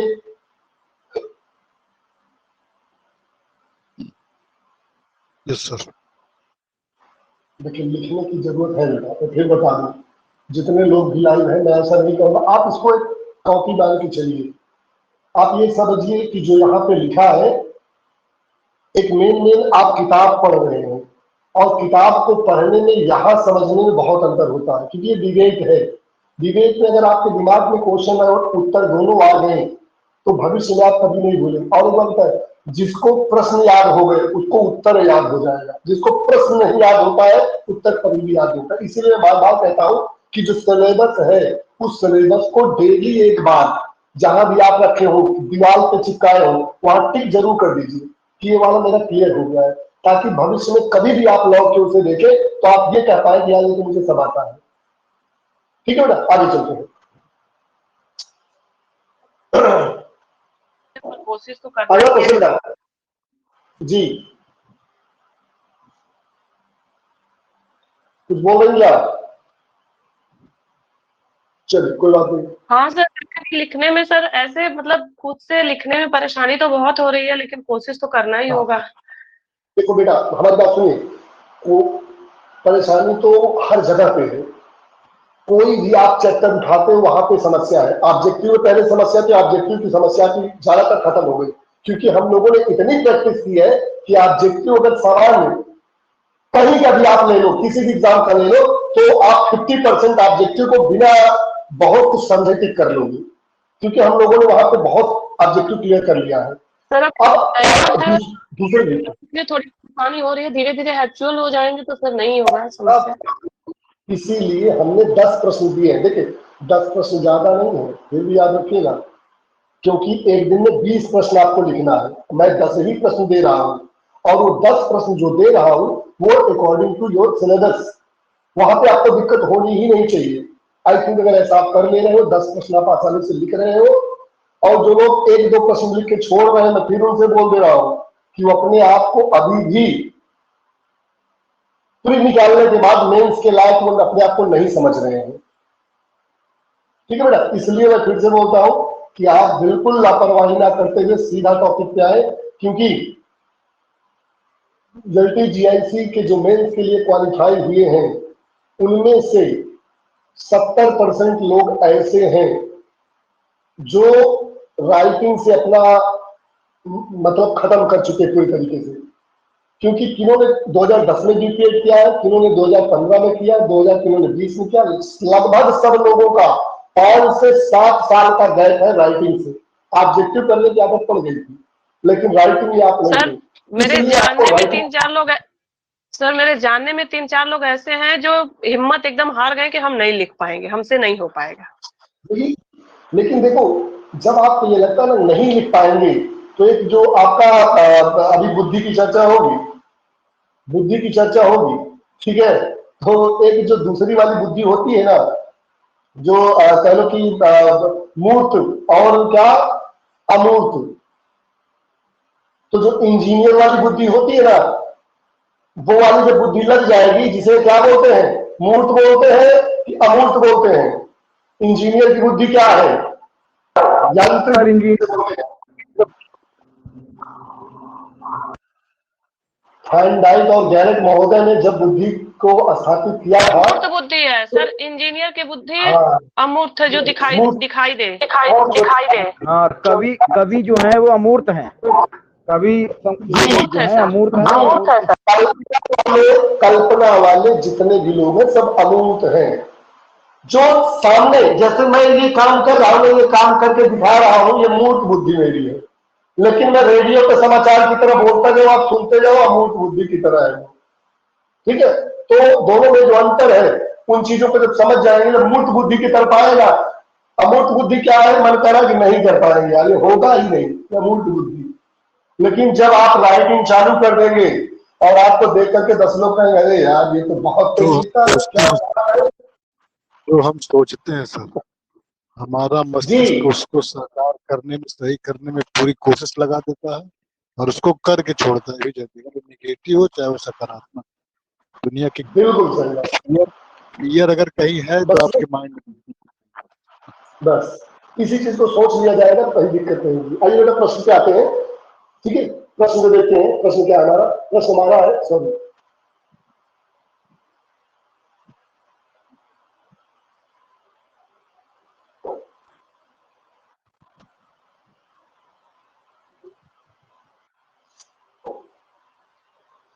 कुंजरू समिति का गठन क्यों किया गया? कुंजरू समिति की चर्चा हुई बेटा, किसकी? कुंजरू समिति। ऑब्जेक्टिव में तो बहुत बार पूछा गया कुंजरू समिति कब बनी, उसने अपनी रिपोर्ट भारत सरकार को कब प्रस्तुत की, ये ऑब्जेक्टिव है। कुंजरू समिति के अध्यक्ष कौन थे, कुंजरू समिति ने किस क्षेत्र में कार्य किया, ये सब ऑब्जेक्टिव है। और इन्हीं ऑब्जेक्टिव प्रश्नों से आप थ्योरी बनाते हो। इसीलिए मैं बार बार बोलता हूं कि ये पढ़ने के बाद आप जरूर, अगर ऑब्जेक्टिव आपको मैं दे रहा हूं तो उसको जरूर करिए। कुछ लोग मैं देख रहा हूं ऑब्जेक्टिव से अपना दिमाग हटा लिए हैं, लेकिन मैं फिर से बता दूं, जैसे एग्जाम का ये भूत ही कह लो, भूत होता है, ठीक है, वो जैसे उतरेगा एग्जाम फीवर जिसे बोलते हैं, वो तुरंत उसी की तरफ भागेंगे, क्योंकि जो 100% आपको आगे बढ़ाने में कामयाबी देगा वही देगा। अब सर नेक्स्ट एग्जाम में मत बैठने दीजिए एलटी वालों को, यही काफी है, सीटें भी उतनी अगले सर आप अगले नहीं। हमें बात बताए, कि जो लोग अभी अपने आप को छोड़ते जा रहे हैं, देखिए अगर आप जितना आप करते जाएंगे ना तो ये क्वेश्चन आपके और अच्छे होते जाएंगे, क्योंकि आपको पॉइंट मिलेगा वहां पर, और जब थ्योरी पढ़ने का पॉइंट मिल जाता है तो 100% तो सही हो जाता है। जैसे ऑडियो विजुअल की हम चर्चा करते हैं ना, जो हमारे सहायक सामग्रियां है, अगर उन सहायक सामग्रियों की चर्चा की जाए तो ऑडियो और विजुअल अगर दोनों को मिला दिया जाता है तो 80% गेन हो जाता है, ये ऐसा साइकोलॉजिस्ट से मानना है। तो अगर हम वहां पे देख पा रहे हैं 80%, तो हम ये जो पढ़ा रहे हैं अगर ऑब्जेक्टिव भी दे देते हैं, दोनों का कॉम्बिनेशन होता तो मेरा मानना होता है कि जो कुछ मार्क्स कभी भूल है तो कभी भूलेंगे नहीं, उसी की चर्चा में करूंगा। आगे हमें पढ़े कुंजरू समिति। इस समिति को औपचारिक रूप से शारीरिक शिक्षा, मनोरंजन और युवा कल्याण समन्वय समिति कहा जाता है। बिल्कुल करेक्ट है, इसको एक लाइन में आप कहीं भी टाइप कर लीजिएगा। Hello sir. जी हाँ सर, ये ब्रिजेश सर की कॉपी है। जी ब्रिजेश जी की।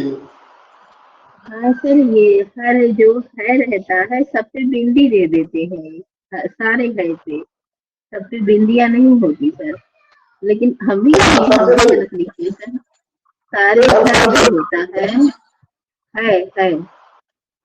अच्छा है, सब पे बिंदी दे देते, सब पे बिंदियां नहीं होती सर। अच्छा है और है, हाँ सब पे बिंदी दे देते हैं सर।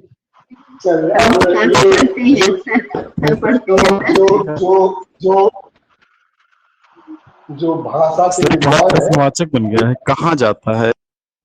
हाँ समझ गए। देखिए जो भाषा के विद्वान है उस भाषा को अपना समझें, ठीक है। तो उसकी चर्चा नहीं कर पाएंगे। ये है हिंदी का भी बात आगे देखते बेटा। उन्होंने कहा कि 26 मई 1959 को हृदयनाथ कुंजरू की अध्यक्षता में एक कमेटी का गठन हुआ। इस समिति की रिपोर्ट के आधार पर 1965 में एनएफसी की स्थापना हुई।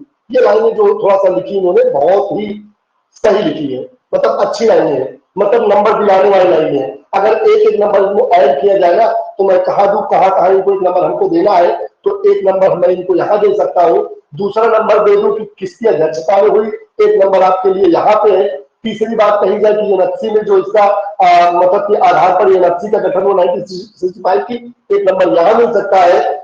गठन का उद्देश्य शैक्षणिक संस्थानों में चल रही विभिन्न शारीरिक शिक्षा योजनाओं की समीक्षा करना और उन्हें मंच छत के नीचे लाना। चलो ठीक है, आगे देखते हैं कि उन्होंने क्या कहा है।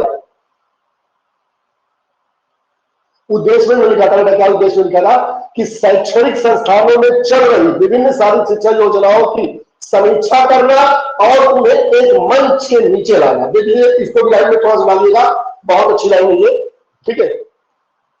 ये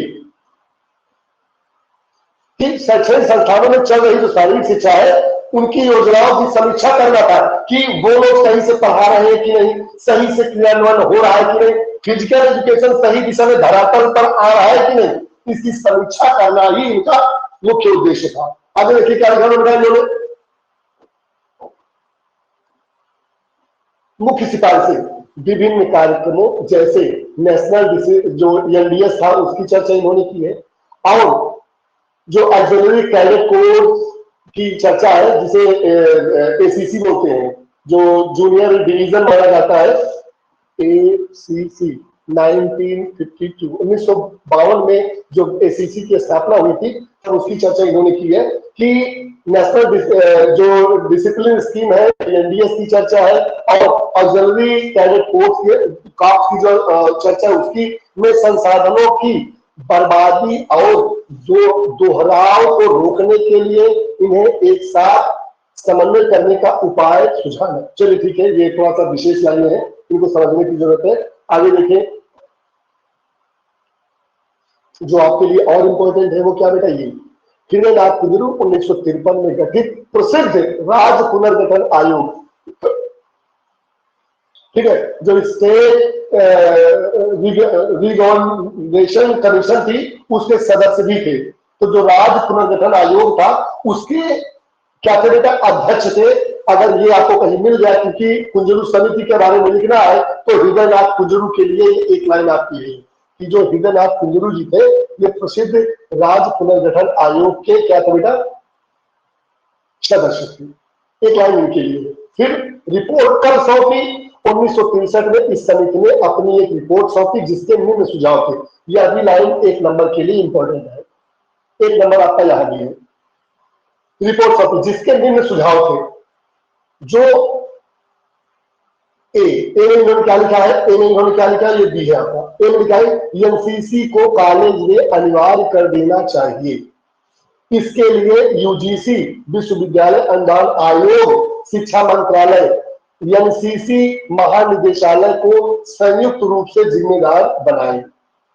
कुल मिलाकर अगर देखा जाए तो इनका जो कहना है कि एनसीसी जो है वो कॉलेजों में अनिवार्य कर देना चाहिए यदि आपको क्या करना बेटा, आगे बढ़ाना है। तो किसने कहा था सारी शिक्षा को आगे बढ़ाना है, तो और ऐसे भी देखिए कि जहां पे एनसीसी बेटा कंपल्सरी है, कंपल्सरी तो ना कहिए, जहां पे एनसीसी है उस विद्यालय में स्पोर्ट्स का दायरा बहुत आगे बढ़ जाता है, क्योंकि वहां पे जो भी बच्चे आते हैं वो सब कैसे तो वेल मेंटेन होते हैं और उनकी समय समय पे जो प्रशिक्षण चलता रहता है, जिसकी वजह से आज अगर आप देखिए तो सर्विसेज की टीम हमारी जहां भी खेल रही है, जो भी खेल है उनमें प्रथम स्थान या द्वितीय स्थान पे होती है। ज्यादातर जगहों पर प्रथम स्थान ही उनको मिलता है। आगे क्या बेटा देखिए, बी में लिखा बेटा अंतर विश्वविद्यालय खेल प्रतियोगिताओं में क्या बेटा, इनको भी शामिल कर लिया जाए, मतलब कि इनको आगे बढ़ाया जाए। इस तरीके की इन्होंने एक चर्चा यहाँ पे की है और हमें लगता है कि अगला जो पेज है वो अगले चैप्टर के लिए है, तो कोई दिक्कत नहीं है। कुल मिलाकर देखा जाए तो एनसीसी और जो अंतर विश्वविद्यालय खेल प्रतियोगिताएं हैं, ठीक है बेटा, जो अंतर विश्वविद्यालय का मतलब जो इंटर यूनिवर्सिटी है, उन प्रतियोगिताओं को भी क्या किया जाएगा, आगे प्रेषित किया जाएगा। इनमें इनका योगदान अच्छे से, मतलब हर जगह उसको क्रियान्वित किया जाए या करवाया जाए कुल मिलाकर, ठीक है। तो एनसीसी की चर्चा और जो हमारी इंटर यूनिवर्सिटी की चर्चा है उसको इन्होंने आगे की तरफ बढ़ाया है। तो कहीं ना कहीं हमें जो 8 नंबर लेना है इन प्रश्नों में, वो 8 नंबर हमको कहां से मिल सकता है, इसकी भी आवश्यकता है। अब एक पेज मैं लेता हूं, उनका भी ले लेता हूं इसी समय, ताकि जो इन दोनों लोगों के बीच का अंतर है, सर 9, 10, 11 नंबर लेने के लिए क्या करना पड़ेगा? क्या होगा? 9, 10, 8 नंबर हुआ, 9, 10, 11 मिले, इसके लिए क्या करना पड़ेगा? अब अगर 8 नंबर का क्वेश्चन, अगर 8 नंबर का क्वेश्चन है तो 8 नंबर 12 की बात कर रहा हूँ, 12 की बात। 12 वाला क्वेश्चन होगा तो 12 नंबर की तरह रहेगा, फिर वो 200 शब्दों में भी तो जाएगा। तो सर क्या करना है, क्यों हम 12 में 9, 10 मिले।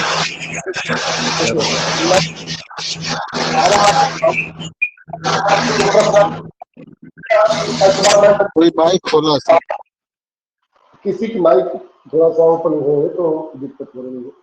ठीक है, हमारा कहने का मतलब है अगर 12 की तरफ आपको बढ़ना है तो 12 नंबर के पॉइंट भी होंगे, फिर वो अर्थ परिभाषा या इस तरीके की चर्चा भी वहां करेगा, टिप्पणी नहीं होगी, वो विस्तृत तरीके के प्रश्न बनेंगे। 12 में सर मैक्सिमम जो है 12 नंबर क्वेश्चन अगर है तो मैक्सिमम के ऊपर डिपेंड करेगा कि वो देखना और सुनना क्या चाह रहे हैं। हाँ, जो नहीं तो उसके ऊपर क्या जानना चाह रहे हैं, वो दूसरी चीज। अगर देखिए, अगर उसने प्रश्न आपसे पूछा कि भारत में शारीरिक शिक्षा के जो बढ़ते योगदान है या बढ़ता जो क्रम है उसकी विस्तृत चर्चा कीजिए, या जैसे हमने एक छोटे छोटे पॉइंट में इसको दिया ना, अगर इसको 200 शब्दों में लिखना होता तो वो क्या कह देता कि आधुनिक भारत में, या फिर लिख देता स्वतंत्रता के पश्चात भारत में शारीरिक शिक्षा के इतिहास की विस्तृत व्याख्या कीजिए। अब इसका मतलब कि उसने 1948 से चर्चा कर दी है और 2025 तक का ब्यौरा मानना चाहता है। अब उस 25 तक के ब्यौरे में आपके पास बहुत सारे पॉइंट मिल रहे हैं। अब जितने भी पॉइंट आप डालेंगे और उस दृष्टिकोण से यदि डाल रहे हैं कि इस संस्था ने भारत में शारीरिक शिक्षा को आगे बढ़ाने में महत्वपूर्ण भूमिका निभाई, तो अगर आप 10 से 12 पॉइंट जो दे रहे हैं वो 10 से 12 पॉइंट का मतलब 10 से 12 नंबर है वो। अगर ज्यादा अपन रहा तो आधा नंबर हो सकता है मिलता जाएगा आपको, क्योंकि वहां पे आपको सिर्फ संक्षिप्त में लिख रहा है, आपने सिर्फ शॉर्ट में, जैसे यहाँ पे हम लोग लंबे चौड़े भाषण की तरह दिया। अगर कुंजरू कमेटी के बारे में लिखना होता तो हो सकता है 1 नंबर आपको एक लाइन में आप लिखते कुंजरू कमेटी का कितना हुआ, फिर आप लिखते ऐसे इस तरीके से था, इसने अपनी रिपोर्ट यहाँ पे प्रस्तुत की, इन्होंने अपनी रिपोर्ट में ये प्रस्तुत किया, तो एक एक लाइन बनता जा रहा है। लेकिन वहां पे क्योंकि अब यहाँ पे एक लाइन की चर्चा है, क्योंकि बहुत सारे पॉइंट है, तो आप 1 नंबर सिर्फ कहा कुंजरू कमेटी पे 1 ही नंबर आपको मिलेगा, चाहे आप जितना लिख दो, क्योंकि कुंजरू कमेटी से आपको पूरा नंबर नहीं मिलेगा। अगर कुंजरू कमेटी से मिला है, देशमुख समिति से भी मिलेगा आपको, एलआईपी से भी मिलेगा आपको, जनसद से भी मिलेगा, मतलब हर जगह से थोड़ा थोड़ा मिलेगा, यदि आपने अच्छे से ऐड किया है तो इस तरीके से मिलेगा। ठीक है, आप पीसीएस का दिए ना, बता रहे थे सर कि पूरा नंबर इसमें देते ही नहीं, आप पीसीएस का कभी भी मेरिट बहुत नहीं होती है सर। बिल्कुल सही है कि पूरा नंबर कभी नहीं मिलेगा। देखिए, पूरा नंबर देने का मतलब ही है कि आपने गलती कर दी। भाई ऐसा हो ही नहीं सकता है कि जो प्रश्न हमने पूछा है थ्योरी में, उसमें पूरे नंबर आप कितना भी अच्छा लिखे मिल ही नहीं सकता। आप सीधी सी बात समझे, मैं आपको बताना चाहता हूं, इसीलिए ऑब्जेक्टिव का प्रावधान रखा गया है। जो सबसे स्पष्ट, सबसे सही तरीका है वो ऑब्जेक्टिव ही है। इसीलिए बड़े से बड़े एग्जाम जो होते हैं पहले वो ऑब्जेक्टिव बेस ही होते हैं। अगर ऑब्जेक्टिव बेस ना, यहां पार्शियलिटी हो सकती है, मैं यहां शिवम की कॉपी चेक करने को मिले और अजय की कॉपी चेक करने को विजय की मिले, तो दोनों लोगों में मैं ये कंपेरिजन नहीं ठीक से कर पाऊंगा कि किनको 8 दूं किनको 7 दूं।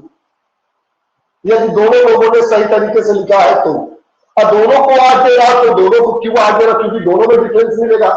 अगर सर तो सर इसी में कहते हैं सर, दोनों कॉपी अगर लिखे इसी जगह पे कहते हैं कि किस्मत, कि किसके में क्या हो जाएगा, यहाँ हो जाएगा, वही एक नंबर आगे पीछे कर देता है सर। देखिए, अब आपको मैं लिखना देंगे सर, जैसे कॉपी भरी है और सारी चीजें हमने लिखी। अब देखो, ये डिपेंड करेगा उनके ऊपर। मैं ऐसे सामान्य चर्चा करता हूँ, जैसे हम लोग क्या करते हैं, बोर्ड की कॉपी चेक करने के लिए जब जाते हैं, तो जबकि दोनों कॉपियों को एक सिमिलरिटी में देखा जाए तो हर बच्चा डिफरेंट ही लिखेगा। जैसे अभी देखा होगा आपने, शिवम और इनके बारे में मैंने दोनों को इसीलिए दिखाया कि दोनों लोग कॉपियां अलग अलग तरीके से लिखी हैं। लेकिन अगर मुझे नंबर देना हो तो मेरे पास एक ही पॉइंट बच रहा है नंबर देने का, जो सही दिशा में नंबर है, कि जितने पॉइंट आपने उस के बारे में सही लिखा और मुझे लगा कि नहीं ये सही है, वहां पर मैं एक एक करता जाऊं।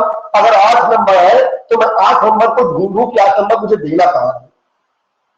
और अगर मैं यहां राइटिंग इनकी देखने लगूं कि यार इनकी राइटिंग बहुत अच्छी, इनकी राइटिंग थोड़ा गड़बड़ है, अब यहां पे अगर 8 नंबर काटे तो आपके ऊपर में है। बाकी सही तरीका ये है कि जितने पॉइंट आपने दिए हैं, जितने पॉइंट का आपने डिस्कशन किया है, उतने पॉइंट पे आपको नंबर देना है। और इसीलिए ज्यादातर बच्चों में गलतियां हो जाती है। यही होगा एकदम यही होगा। आज वाले बच्चों में ये सबसे ज्यादा दिक्कतें आती हैं। मान लो कि हम एक बार इंग्लिश की कॉपी चेक कर रहे थे बोर्ड में, तो वहां पे हमने देखा कि जो लिखने का उनका जो तरीका था वो बड़ा अलग था। कुछ बच्चे उसी प्रश्न को अपनी भाषा में अपने तरीके से लिखे, लंबा चौड़ा आंसर दिए हैं, जितना देना चाहिए उससे भी ज्यादा दिए हैं। अब कुछ बच्चे उसी प्रश्न को सटीक 2 लाइन में भी लिख के क्लियर कर दिए हैं। अब मेरे लिए गले की फांस बनी है कि 4 नंबर का प्रश्न है, तो 4 नंबर में अगर ऐसे आया था तो ऐसे में मैं कैसे डिसाइड करूं कि दोनों में बिल्कुल बराबर लिखा है। तो कहीं ना कहीं 3 और 4 पे जाना पड़ता है। हमने देखा कि यार किसी ने बहुत साफ सुथरा लिखा है, इसको 4 दे दिया, और हमने देखा कि वही सेम प्रश्न उसने भी किया है, लेकिन लिखने के तरीके उसके हो सकता है बहुत अच्छे हो, लेकिन राइटिंग थोड़ा सा मिस्टेक लग रही है या कुछ और भी लगा, तो 1 नंबर उसका कम कर दिए। इस तरीके से भी काफी चेक हो जाती है, क्योंकि बराबर ही आप नहीं दे सकते हैं। बराबर तब देंगे जब बिल्कुल सटीक दोनों लोगों ने लिखा है, कहीं ना कहीं डिफरेंस। अगर शिवम और उनकी कॉपी में मुझे चेक करना हो तो अब दोनों कॉपियों में नंबर देने जो प्रावधान है, मेरे पास वही बच रहा है कि मैं कुछ ना करके सिर्फ पॉइंट आउट करता जाऊं कि जितने पॉइंट मुझे मिलेंगे नंबर मैं दूंगा। सर थ्योरी में इक्वली हो ही नहीं सकता, केवल मैथ में हो सकता है सर। जी बिल्कुल, मैथ में हो सकता है, हाँ मैथ में हो सकता है, ग्रामेटिकल पोर्शन में हो सकता है, लेकिन बाकी जगहों पे जहां थ्योरी है, ऐसे वगैरह लिखना है, वहां पे नहीं हो सकता, बहुत मुश्किल है। आप व्याख्या आ गई है एक्सप्लेनेशन में, वहां भी आप कंफर्म नहीं कर सकते सही से, क्योंकि दोनों का जो व्याख्या करने का तरीका बिल्कुल अलग होगा। अब हाँ, या तो ये आओ कि उन दोनों का जो सेंस है वो क्या कह रहा है, लिखे कैसे रहे, उसके ऊपर आप देख सकते हैं, बाकी कुछ नहीं बचेगा। इसलिए मैं कह रहा हूं कि पॉइंट को ज्यादा आप नोट करते जाए। जब भी आप किसी प्रश्न को लिखे तो आपके पास ये दिमाग नहीं होना चाहिए कि मुझे 120 शब्द पूरे करने हैं, बल्कि आपके दिमाग में ये होना चाहिए कि हम कितने अच्छे वर्डों का चयन करके कुछ पॉइंट वाली चीजें लिख दूं। इसीलिए मैंने बार बार आपको कहा कि जो ऑब्जेक्टिव प्रश्न है वो पॉइंट है आपकी, वो की है आपकी, जहां जहां लगाते जाओगे एक एक नंबर मिलता जाएगा। तो मेन पॉइंट याद होने चाहिए। अगर मेन पॉइंट, हमने इसीलिए कहा जब आप नोट्स बना भी रहे होंगे तो नोट्स में कहीं ना कहीं उसको लिखते जाएंगे कि ये वाला ये था, ये वाला ये था, गठन में हुआ, समिति में ये दिया 4-5 कुल मिला के अगर 8 पॉइंट आपको मिल गए तो मान के चलिए कि 8 सते 56, मतलब 56 का 10 एक में वाक्य में 10 शब्द आएंगे तो 80 वर्ड आपके ऐसे पूरे हो गए। बाकी आपके पास अभी निष्कर्ष बच रहा, प्रस्तावना बच रहा, आपका 120 वर्ड पूरे हो जाएंगे। तो कम से कम 8 जो मुख्य पॉइंट है वो आपके दिमाग में आने चाहिए। अगर वो आ गए तो गलत नहीं होगा। आइए देखते शिवम जी ने इसमें क्या लिखा है। कुंजरू समिति में उनका वीडियो किया गया था, उन्होंने क्या लिखा, कुंजरू कमेटी का गठन क्यों किया गया। इन्होंने लिखा कुंजरू समिति का गठन पंडित हिरेलाल कुंजरू की अध्यक्षता में 1959 के सर्वे हेतु किया गया था, जो बिल्कुल करेक्ट है, 1 नंबर इनका स्पष्ट। दूसरा, ताराचंद की जो कमेटी थी 1950 की बने 10 वर्ष होने के बावजूद शारीरिक शिक्षा की हालत दयनीय बनी हुई थी। शारीरिक शिक्षा का शिक्षक नहीं था, शारीरिक शिक्षा का शिक्षक नहीं था, मतलब शारीरिक शिक्षा के क्षेत्र में शिक्षक नहीं थे।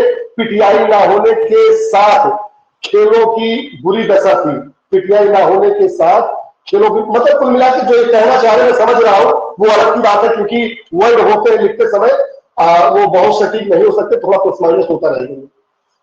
खेल पीरियड कागजों तक सीमित था, चलिए अपने मन से इन्होंने ये भी लिखा है मिला के, ठीक है, लेकिन है उससे संबंधित ही। समिति ने पूरे भारत में सर्वे के बाद निष्कर्ष निकाला कि खेल मैदानों का विकास हो, प्रत्येक स्कूल में शारीरिक शिक्षा पीटीआई अनिवार्य किया जाए, शारीरिक शिक्षा अनिवार्य विषय किया जाए, बजट का जो खेलों के विकास हेतु किया जाए, मतलब कि बजट जो है उसका भी प्रावधान किया जाए, आवंटित किया जाए। निष्कर्ष में लिखा कुंजरू समिति ने अपनी रिपोर्ट भारत सरकार को 1963 में प्रस्तुत की, जो यहाँ पे इनका नंबर है, ये नंबर है। अब देखिए इन्होंने जो कार्य की जो चर्चा की है, उन कार्यों की चर्चा में गलत नहीं है, लेकिन एक जैसे कार्य अगर बार बार इन चीजों को दोहराएंगे थोड़ा सा कहीं कहीं दिक्कत होगी, ठीक है। बाकी जो कार्य लिखे कार्य गलत नहीं है, कार्य में इन्होंने जो अपना एक संक्षिप्त ब्यौरा देने का प्रयास किया है वो बिल्कुल सही है कि कहीं ना कहीं जो भी समितियां बनाई गई थी उन समितियों का जो भी योगदान था इसी तरीके से था। हाँ, हर हो सकता है टू द पॉइंट ना लिखा जा सके, लेकिन माइंड में अगर कुछ चीजें चल रही है, अब कल इसी पे चर्चा हो रही थी जिन लोगों ने कहा था, अब इसको आप देख सकते हैं कि शिवम जी ने जो लिखा है बिल्कुल इनके माइंड का थॉट है। ये 7 मिनट में इन्होंने पूरा किया है इस प्रश्न के उत्तर को, और पूरे प्रश्नों में मैंने देखा कि इनकी कोई भी किताबी भाषा नहीं है, कहीं इन्होंने अलग से चुराया नहीं है, कुछ भी जो इनके मन में आया, जो थॉट्स इन्होंने देखे या जो सोचे या जो भी किताबों से मान लो तो उसको इन्होंने बाखूबी उतार दिया है, मतलब माइंड की उपज है इनकी।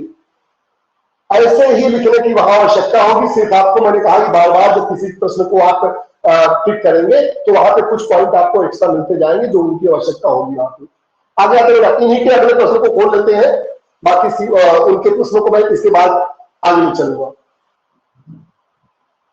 सीडी देशमुख समिति की चर्चा की है, जो थोड़ा सा ब्लर आ रहा है, हो सकता है दिखाई कम दे रहा हो, दिखाई दे रहा काम बांटा।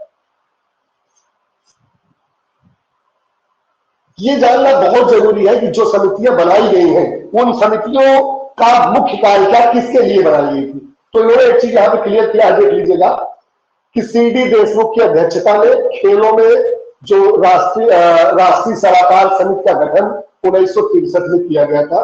तो ये आप याद रखिए कि 1963 में जो सीडी देशमुख समिति है उसकी चर्चा की गई है। उद्देश्य क्या था बेटा?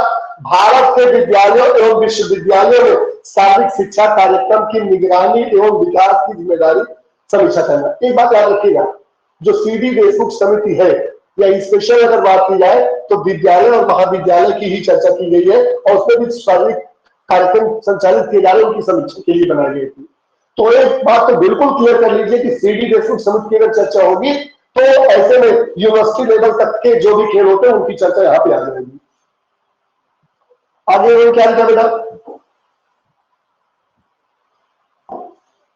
आगे उन्होंने लिखा है कि प्रत्येक विश्वविद्यालय खेल निदेशक का होना अनिवार्य है। चलिए ठीक है, बहुत अच्छी बात है। इंटर यूनिवर्सिटी खेलों को विकसित स्वरूप देना है, विश्वविद्यालयों में खेल के संसाधन एवं मैदानों के लिए फंड देना है। सही है। इसी समिति के प्रयासों से मौलाना अबुल कलाम आजाद ट्रॉफी को शुरू किया गया 1956 में। ये एक लाइन बहुत सुंदर लाइन है। और आगे क्या लिखा इन्होंने आगे लिखा बेटा कि जिसमें देश भर में यूनिवर्सिटी लेवल पर छात्रों की खेलों में भागीदारी बढ़ी, अधिक बार माता ट्रॉफी गुरु नानक जो विश्वविद्यालय है उसने जीता। ये थोड़ा सा अलग कह सकते हैं क्योंकि संबंधित नहीं है, लेकिन फिर भी उससे संबंधित है कि उन्होंने अपने प्रश्न को पूरा करने के लिए बनाया है।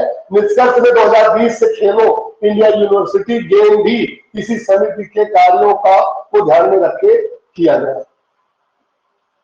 2020 खेलो इंडिया का जो योजना है थोड़ा सा कुछ पेचीदा है।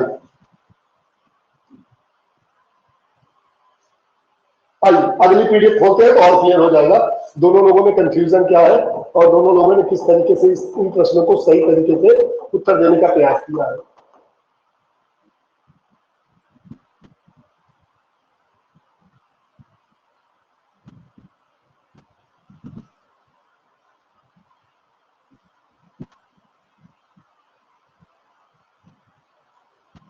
सीडी देशमुख समिति पे एक शॉर्ट नोट लिखा है विजय जी ने, उनकी चर्चा में करता हूं।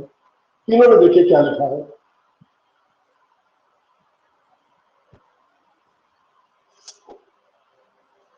सीडी देशमुख समिति क्या है? सीडी देशमुख समिति चिंतामणि द्वारकानाथ देशमुख की अध्यक्षता में इस समिति का गठन किया गया। जो सीडी का मतलब है इन्होंने लिखा है सी से चिंतामणि, डी से द्वारकानाथ और देशमुख। ये सीडी का full form C D Deshmukh. यह भी बड़ी बात है, एक नंबर अगर कोई देना चाहता तो यहाँ पे इनको एक नंबर आसानी से दे सकता था। इतने पे भी अध्यक्षता में इस समिति का गठन 1963 में किया गया।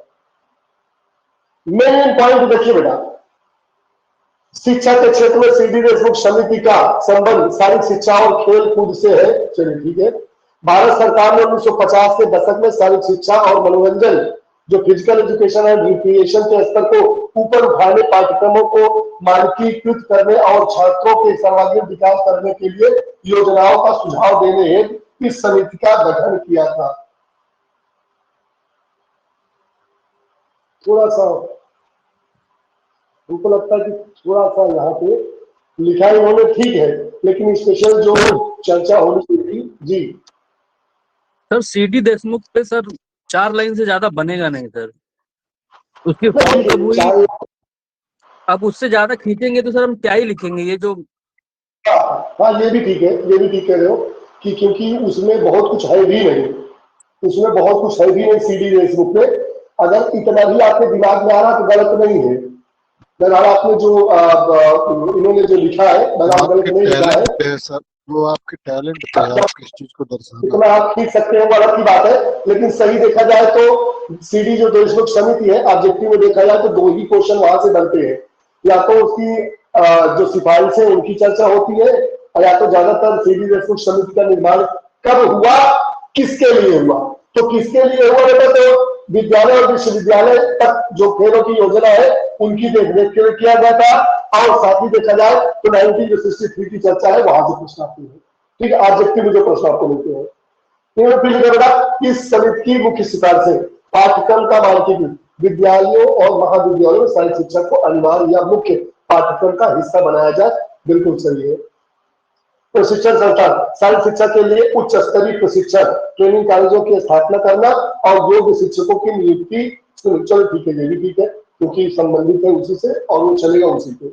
फिर आगे लिखा है बेटा क्या कि बुनियादी ढांचा और सुविधाएं स्कूलों में खेल के मैदान, व्यायामशालाएं और आवश्यक खेल उपकरणों की उपलब्ध सुनिश्चित करना। बिल्कुल ठीक है।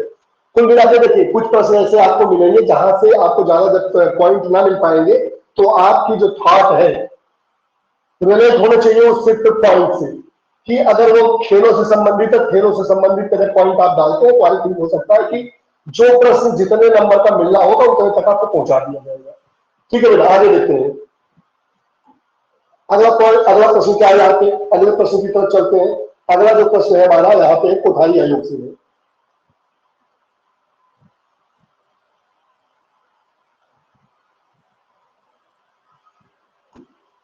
कोठारी आयोग से कोठारी कमीशन का गठन क्यों किया गया? भारत सरकार ने 14 जुलाई 1964 को डॉक्टर दौलत सिंह कोठारी, जो उनका पूरा नाम था, ये देखिएगा बहुत इंपॉर्टेंट है ये, भारत सरकार ने 14 जुलाई 1964 को डॉक्टर दौलत सिंह कोठारी, जो यूजीसी के तत्कालीन अध्यक्ष की अध्यक्षता में एक कोठारी आयोग का गठन किया गया।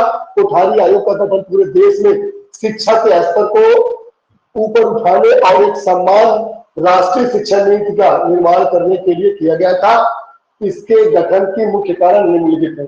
यहाँ से भी ज्यादा पॉइंट नहीं मिलेंगे, मुझको पता है, फिर भी आपने जितना भी लिखा है संबंधित कोई गलत नहीं है। ठीक है, क्योंकि दो चीजें जो आपने डाल दी, कब इसका गठन किया गया और किसने गठन किया था, अध्यक्ष कौन थे, और साथ ही साथ इनका जो ढांचा तैयार करना था जिस क्षेत्र में, उनकी थोड़ी सी चर्चा, और साथ ही साथ देखा जाए तो गठन के जो मुख्य कारण है निम्नलिखित प्रकार से उनकी चर्चा। यहाँ पे क्या बेटा, शिक्षा प्रणाली की व्यापक समीक्षा। तत्कालीन भारतीय शिक्षा प्रणाली में सुधार की तत्काल आवश्यकता थी। आयोग का मुख्य कार्य प्राथमिक से लेकर के उच्च स्तर तक की शिक्षा का अध्ययन करके उनसे सुधार का उपाय सुझाना था। राष्ट्रीय उद्देश्य और विकास, शिक्षा को देश के आर्थिक, सामाजिक और सांस्कृतिक विकास से जोड़ना तथा राष्ट्रीय एकता को बढ़ावा देना। ठीक है, कुल मिलाकर देखा जाए तो पॉइंट यही मिलेंगे, ज्यादा पॉइंट यहाँ भी नहीं है। समान और आधुनिक ढांचा देता, सभी राज्यों में शिक्षा के स्तर और ढांचे में भारी अंतर था। सरकार एक ऐसी एकीकृत आधुनिक और राष्ट्रीयकृत स्तर की शिक्षा का जो प्लान था उन्होंने तैयार किया था, पैटर्न विकसित करना चाहती थी जो हर जगह एक समान लागू किया जा सके। गुणवत्ता और शिक्षकों के विकास की चर्चा की जाए तो शिक्षा का गुणवत्ता में सुधार, शिक्षकों के प्रशिक्षण और उनकी कार्य प्रणाली में सुधार के लिए मार्गदर्शन प्रस्तुत करना था। ठीक है, कुल मिलाकर देखा जाए तो ये जो प्रश्न आपका था कोठारी आयोग वाला, कोठारी आयोग की अगर सामान्य चर्चा की जाए तो यहाँ भी खेलों के ढांचों को तैयार करना और जहां पर भी सारी शिक्षा सही दिशा में नहीं लागू हो पाई है उनको सही दिशा में लागू करवाने का प्रयास भी कोठारी आयोग ने अपना सुझाव दिया था। कोठारी आयोग का ये सुझाव था कि पूरे देश में जो सारी शिक्षा है सभी जगहों पे एक समान चले, मतलब कहीं ऐसा नहीं कि कहीं पे ज्यादा कहीं पे कम है, लेकिन अब राज्य है, राज्य के तरीके से उसको चला भी रहे हैं, लेकिन केंद्र सरकार की जो योजनाएं हैं वो सब तक सही दिशा में पहुंचे, इसका एक मुख्य उद्देश्य में से एक था। ठीक है, सही है कुल मिला के।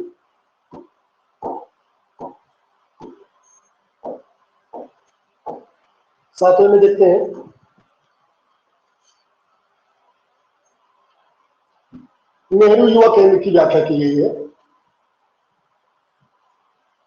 इसमें दो प्रश्न में बना दी क्योंकि हमको पता था कि एक प्रश्न से पूरा नहीं होगा, तो दो प्रश्न में बनाए थे।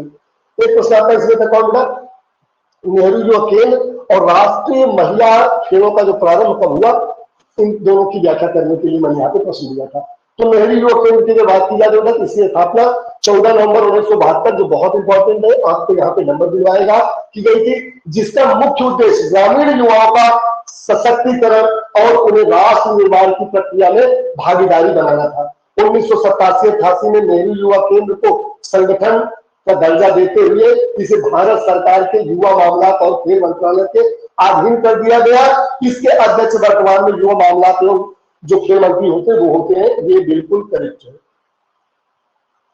यहाँ पे इस पॉइंट को भी नोट करिएगा, ये वाला 1987, देखिए इसकी जो स्थापना हुई 1972 में हुई, और सही दिशा में आप जानते हैं कि जो नेहरू युवा केंद्र आप लोग देखे होंगे जब आप छोटे छोटे रहे होंगे, तो नेहरू युवा केंद्र जगह जगह पे चलाए जाते थे, ब्लॉक से संचालित किया जाता था।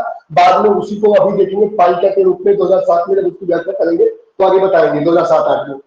साथ में अगर देखा जाए तो 1987-88 में न्यूयॉर्क को संगठन का दर्जा दे दिया गया, इसे भारत सरकार ने युवा मामलात और खेल मंत्रालय के अधीन कर दिया गया। 2-3 चीजें याद रखने में, अगर आपको कुछ आपको ऐसा लगता है कि कुछ इंपॉर्टेंट चीजें हैं जिनको इंडिकेट करने से जो आपका एग्जामिनर है वो वहां पे पहुंच पाएगा, तो उनको आप बिल्कुल इस तरीके से लिखने का प्रयास करें ताकि उसका दिमाग यहाँ पे चला जाए और आपको सही तरीके से सही नंबर जज करके सही नंबर आपको दे सके। आगे देखिए, इसी में इन्होंने दूसरे प्रश्न को भी ऐड किया है, जो NYKS नेहरू युवा केंद्र के अंतर्गत राष्ट्रीय खेलों जो नेशनल यूथ फेस्टिवल्स होते थे या कहें जो नेशनल यूथ गेम्स होते थे, उनकी शुरुआत वर्ष 1995 में की गई थी। जो ये भी पॉइंट आपका क्या बेटा इंपॉर्टेंट है, ये माना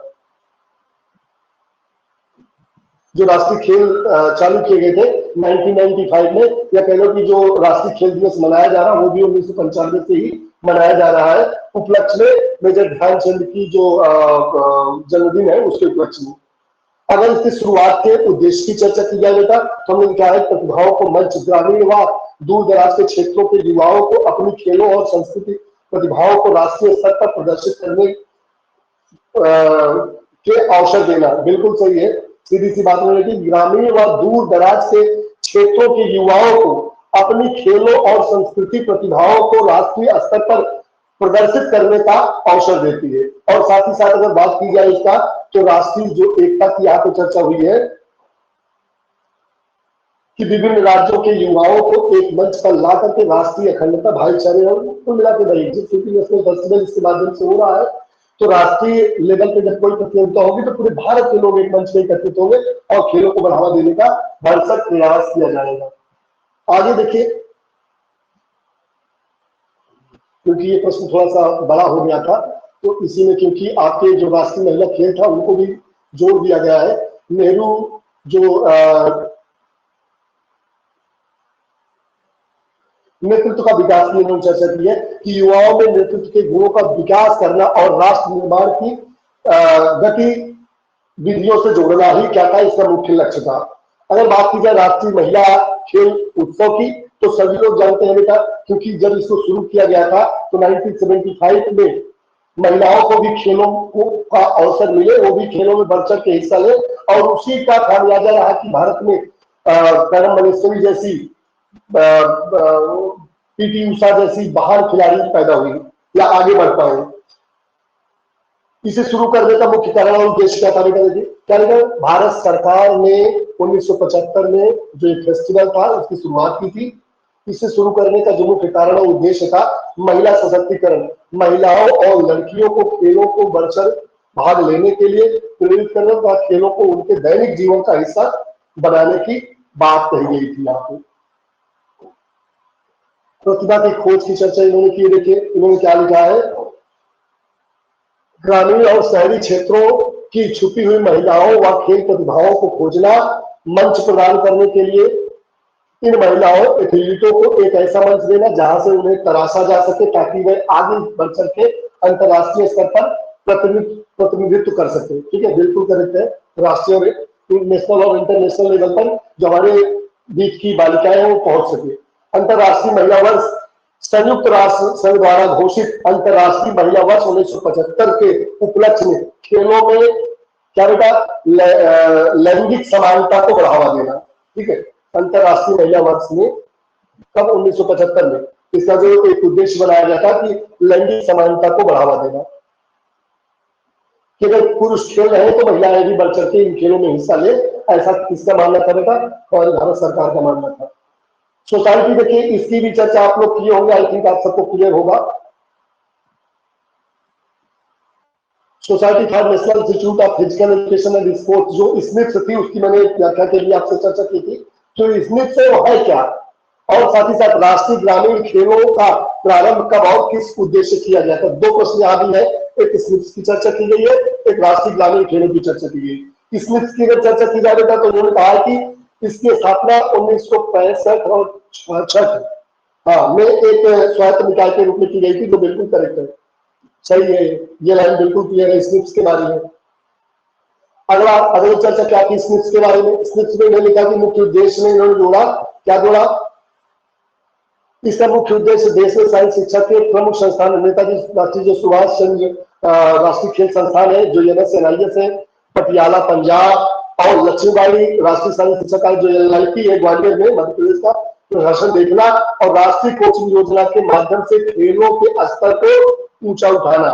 यानी कि स्मिथ में शिक्षा और संस्कृति मंत्रालय ने खेल और शारीरिक शिक्षा के दो बड़े संस्थानों जो आपकी NSNIS है और जो LIP है को प्रशासनिक तौर पर चलाने के लिए जिम्मेदारी ली थी। देखो जो स्मिथ है, अगर उसकी चर्चा की जाए तो ऐसे में देश के जो दो बड़े संस्थान थे LIP और साथ ही साथ आपका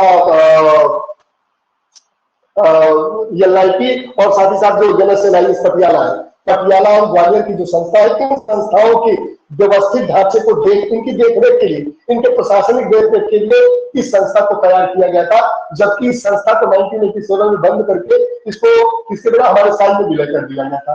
आइए आगे देखते हैं, इन्होंने बहुत अच्छे तरीके से समझा दिया कि इसका मुख्य उद्देश्य देश में शारीरिक शिक्षा के दो प्रमुख संस्थान, नेताजी सुभाष राष्ट्रीय खेल संस्थान पटियाला NSNIS जिसे बोलते हैं, और लक्ष्मीबाई राष्ट्रीय शिक्षा कॉलेज LIP ग्वालियर मध्य प्रदेश का प्रशासन देखना, और राष्ट्रीय कोचिंग योजना के माध्यम से खेलों के स्तर को ऊंचा उठाना।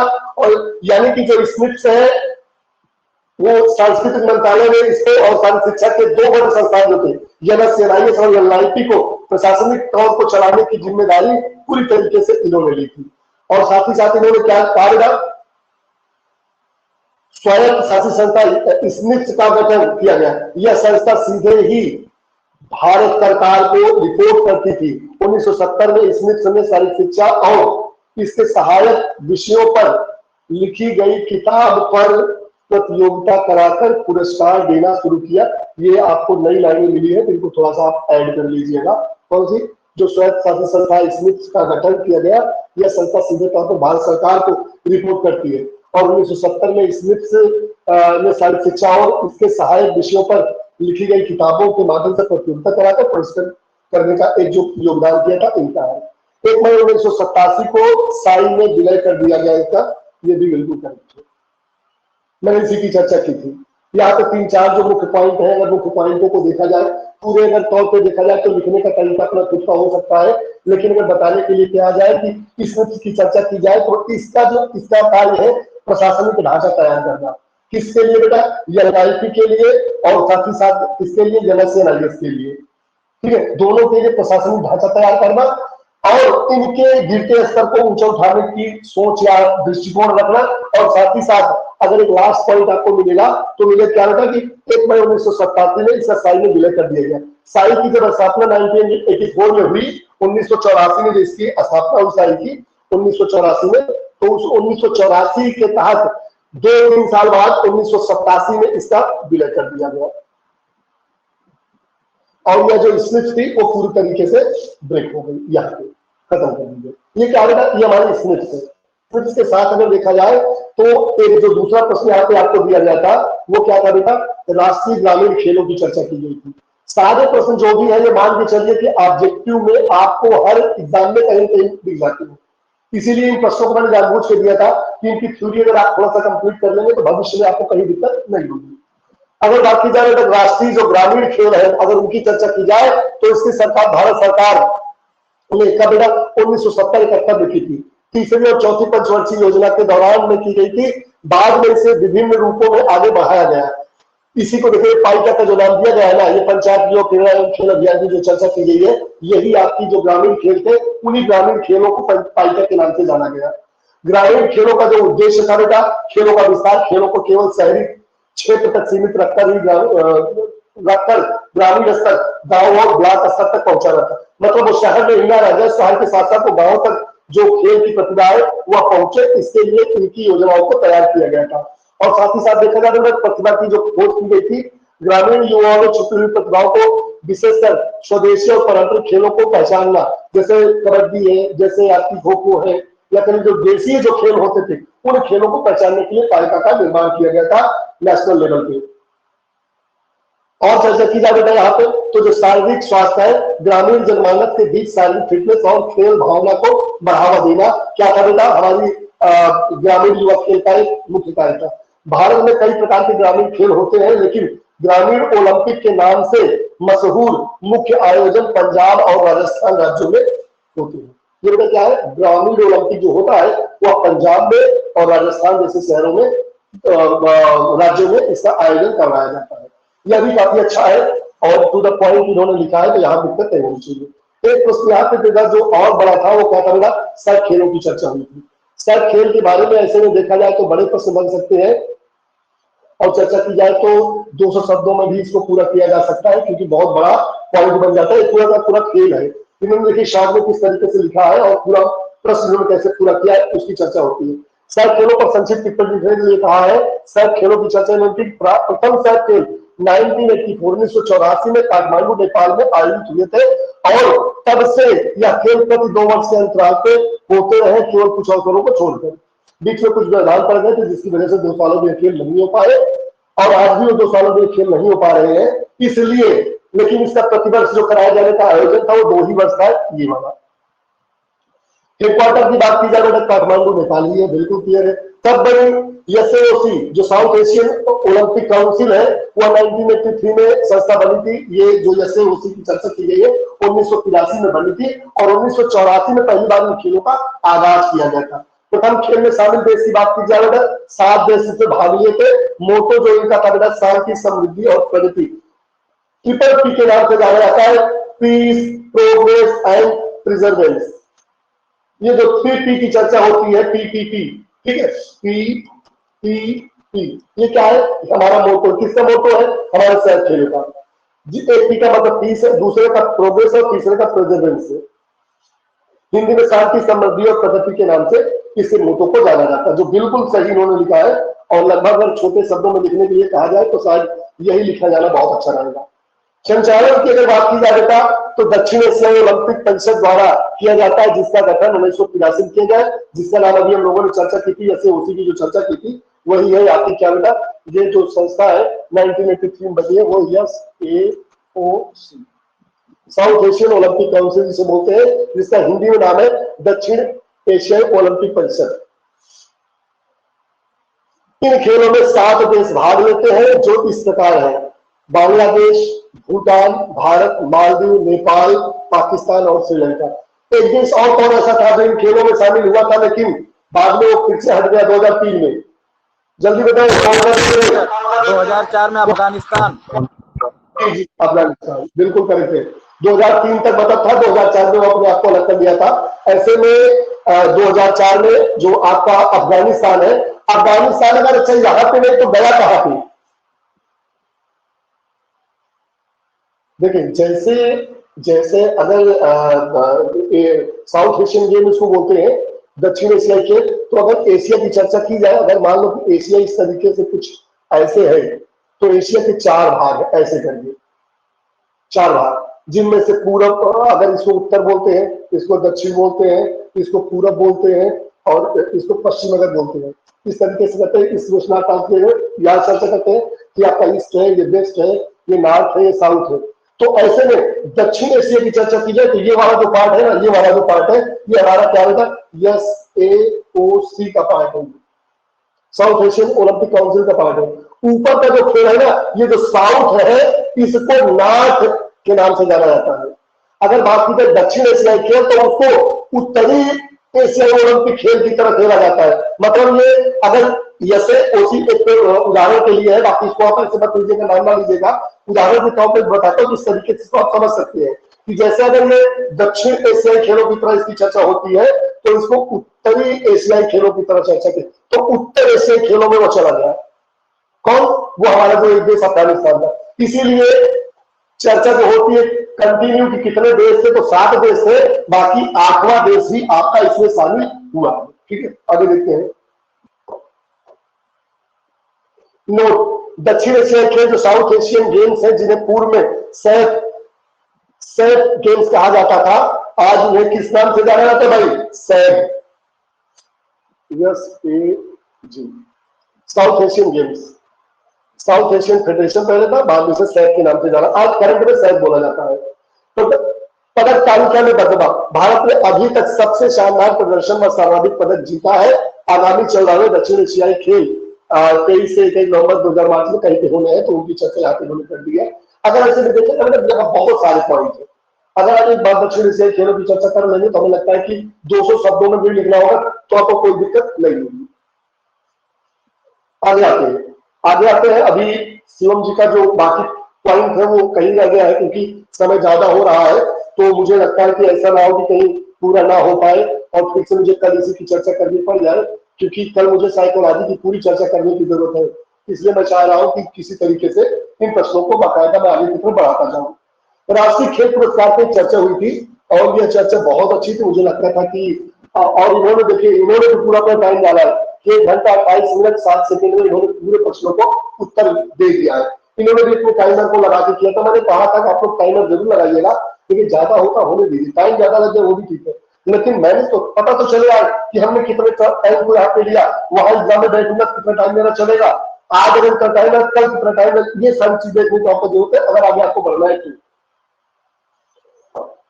हर समय अपने आप से एक सवाल पूछते रहिए और वो सवाल ये होना चाहिए कि मैं लिख लूंगा कि नहीं, और अंतरात्मा कहेगी कि मैं लिख लूंगा।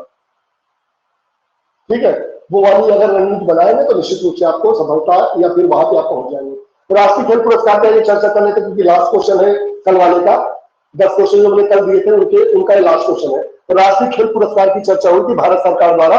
इन्होंने चर्चा की, देखिए क्या लिखा है कि यह भारत सरकार द्वारा राष्ट्रपति भवन में राष्ट्रपति द्वारा 29 अगस्त को मेजर ध्यानचंद जी के जन्मदिन पर या उनके उपलक्ष्य में राष्ट्रीय खेल पुरस्कार प्रदान किया जाता है। बिल्कुल सटीक चीज इन्होंने लिखी है, बिल्कुल सही चीज इन्होंने डाली है कि अगर संक्षिप्त में अगर इतना भी लिखना हो तो आसानी से हमें लगता है कि आप अगर शुरुआत कर रहे हैं तो शुरुआत में इतना होना चाहिए। क्या यह भारत सरकार द्वारा राष्ट्रपति भवन में राष्ट्रपति द्वारा 29 अगस्त को मेजर ध्यानचंद जी के जन्मदिन के उपलक्ष्य में राष्ट्रीय खेल पुरस्कार प्रदान किए जाते हैं। फिर हमने कहा खेल पुरस्कार देने की प्रथा का आयोजन पहली बार फर्स्ट टाइम देखिए 29 अगस्त 1995 में शुरू किया गया था।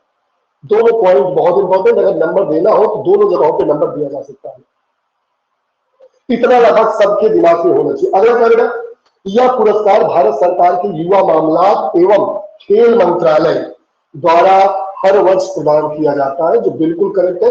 मतलब 1 नंबर यहां दे, 1 नंबर यहां दे, तो 1 नंबर इनका यहां भी हो सकता है। मतलब इतना ही लिखने पे अगर सही दिशा में नंबर देने हो तो तीनों पॉइंट इंपॉर्टेंट है, नंबर देने लायक है। आगे देखिए क्या इन्होंने लिखा है, एक शॉर्ट में समरी इन्होंने बना दी है और समरी इन्होंने सारा कुछ डाल दिया है ताकि अगर पूरा ना भी पढ़ना हो तो भी यहां से हमको मिल जाए जो आपको। इन्होंने क्या लिखा देखिए बेटा, इन्होंने लिखा है जो राजीव गांधी खेल रत्न पुरस्कार या अब जो मेजर ध्यानचंद के नाम से जिसे जाना जा रहा है, इसकी शुरुआत 1991 में हुई। अर्जुन पुरस्कार की शुरुआत 1961 में हुई। द्रोणाचार्य पुरस्कार की शुरुआत 1985 में हुई। ध्यानचंद पुरस्कार 2002 में दिए जा रहे हैं। मौलाना अबुल कलाम आजाद पुरस्कार जो माता ट्रॉफी 1956-57 से है, और तेनजिंग नॉर्गे पुरस्कार व साहसिक पुरस्कार 1993 से दिए जा रहे हैं, जिनकी एक शॉर्ट क्लास मैंने ली है और इन सभी पुरस्कारों की मैंने वहां पे व्याख्या भी की है आसानी से, कि अगर एक शॉर्ट व्यू आपको देना हो तो आप आसानी से कर सकें। आगे मैंने क्या दिया, देखिए राष्ट्रीय खेल पुरस्कार की चर्चा हुई है और इन पुरस्कारों में देखिए क्या क्या लिखा है। राजीव गांधी खेल रत्न पुरस्कार व वर्तमान में मेजर ध्यानचंद पुरस्कार खेल रत्न पुरस्कार की जो चर्चा इन्होंने की है उनकी व्याख्या तरीके से। खेल के क्षेत्र में दिया जाने वाला सबसे बड़ा पुरस्कार माना जाता है, जो बिल्कुल करेक्ट है। आगे इन्होंने क्या लिखा बेटा देखिए,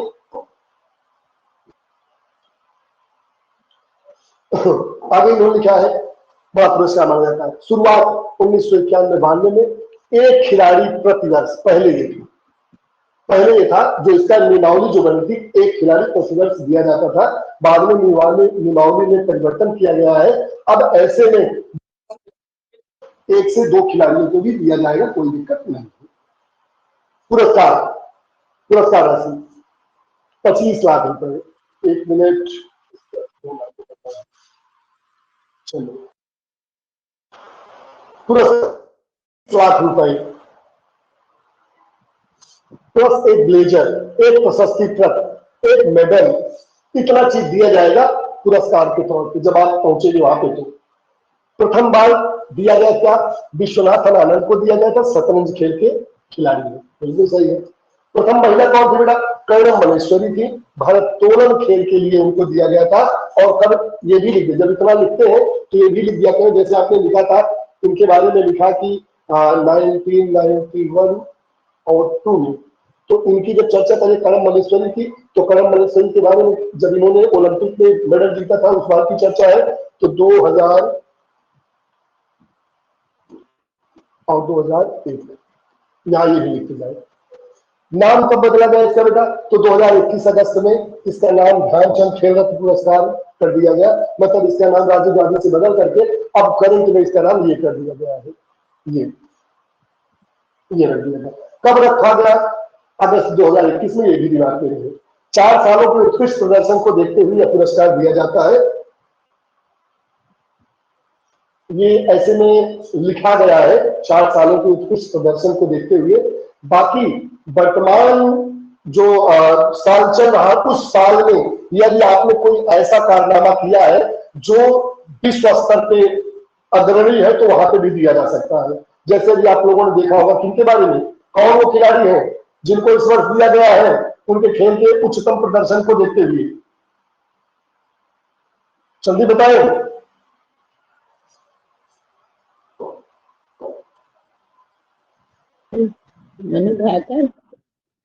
मनु भाकर, बिल्कुल करेक्ट है, मनु भाकर जी को दिया गया है। उनके उत्कृष्ट प्रदर्शन को देखते हुए यह पुरस्कार उनको प्रदान किया गया। अगला बेटा देखिए, अगला क्या है? अर्जुन पुरस्कार की चर्चा हुई है। यह पुरस्कार खिलाड़ियों को प्रदान किया जाता है। शुरुआत इसकी 1961 में हुई है। पुरस्कार राशि 15 लाख इस समय है। दिया अर्जुन की प्रतिमा, ड्रेस, मेडल और प्रशस्ति पत्र दिए जाते हैं। खेल प्रदर्शन पे ओलंपिक में, एशियन में, राष्ट्रमंडल खेलों में, विश्व चैंपियन में, विश्व कप के जो सारे गेम है पैरा एथलीट को मिलता है, पैरा एथलीट को भी दिया जाता है। विभिन्न खेलों से 15 खिलाड़ियों को दिया जाता है, ये भी क्लियर है। अर्जुन में आते हैं वो 2004 के आते हैं। यह खेल पुरस्कार भारत सरकार द्वारा दिया जाता है। ठीक है, दोनों कोचों, किसके लिए बेटा? स्पेशल कोचों के प्रशिक्षण को उनके उत्कृष्ट प्रदर्शन को देखते हुए दिया जाता है। जैसे उनके द्वारा तैयार किया गया खिलाड़ी मेडल या इनाम जीता है तो उस लिए उनको भी दिया जाता है। शुरुआत की बात की जाए बेटा तो 1985 में पहली बार किया गया था।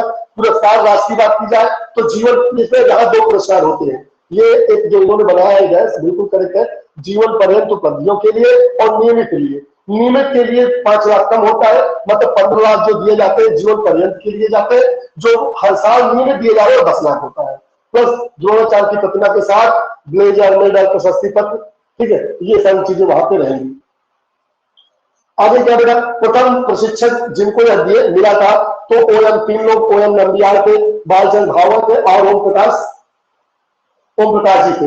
मुक्केबाजी और कुश्ती और एथलेटिक्स में इसको दिया गया था।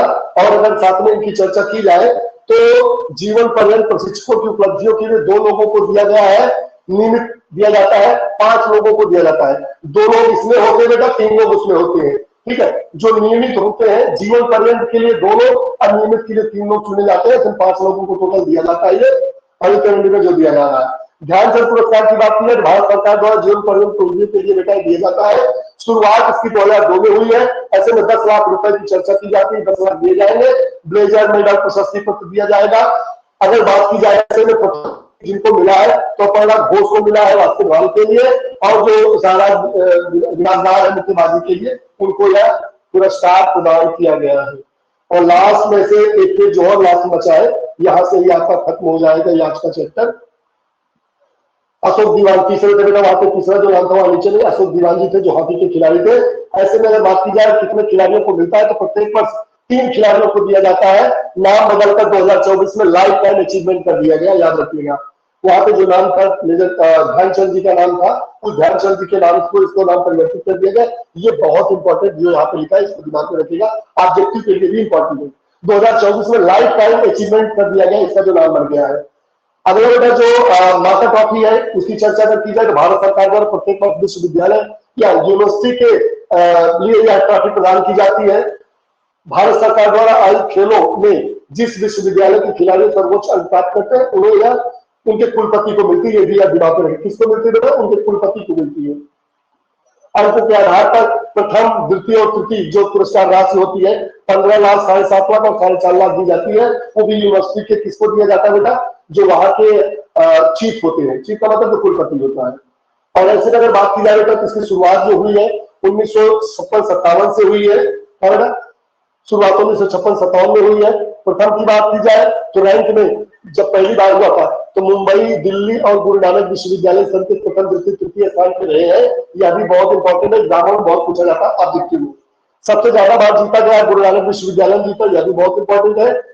इसके बाद जो लास्ट पुरस्कार आता है बेटा तेंजिंग नोर्गे शासिक पुरस्कार का, चाहे इसके नाम से चाहे इसके नाम से देते, और ये थापक जो थे इनकी एक छोटी सी व्याख्या नीचे की गई, इनको दे दिया जाए।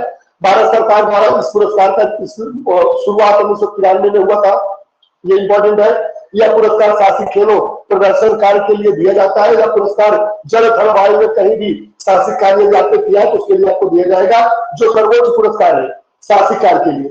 और जो तेंजिंग नोर्गे हैं, नेपाली थे, माउंट एवरेस्ट की चोटी पे प्रथम 2 व्यक्ति जो चढ़े थे उनमें से एक तेंजिंग नोर्गे भी थे। दूसरे जो थे बेटा एडमंड हिलेरी है। इनके इस साहसिक कार्य के सम्मान में यह पुरस्कार दिया जाता है, और जो इसकी धनराशि बेटा 15 लाख कर दिया गया है। नाम इसका जो परिवर्तन किया गया बेटा उस नाम में 2003 में इनके नाम में परिवर्तन किया गया है। राष्ट्रीय साहसिक कार्य के साहसिक योजना के नाम से या साहसिक पुरस्कार के नाम से इसको जाना जाता है। ये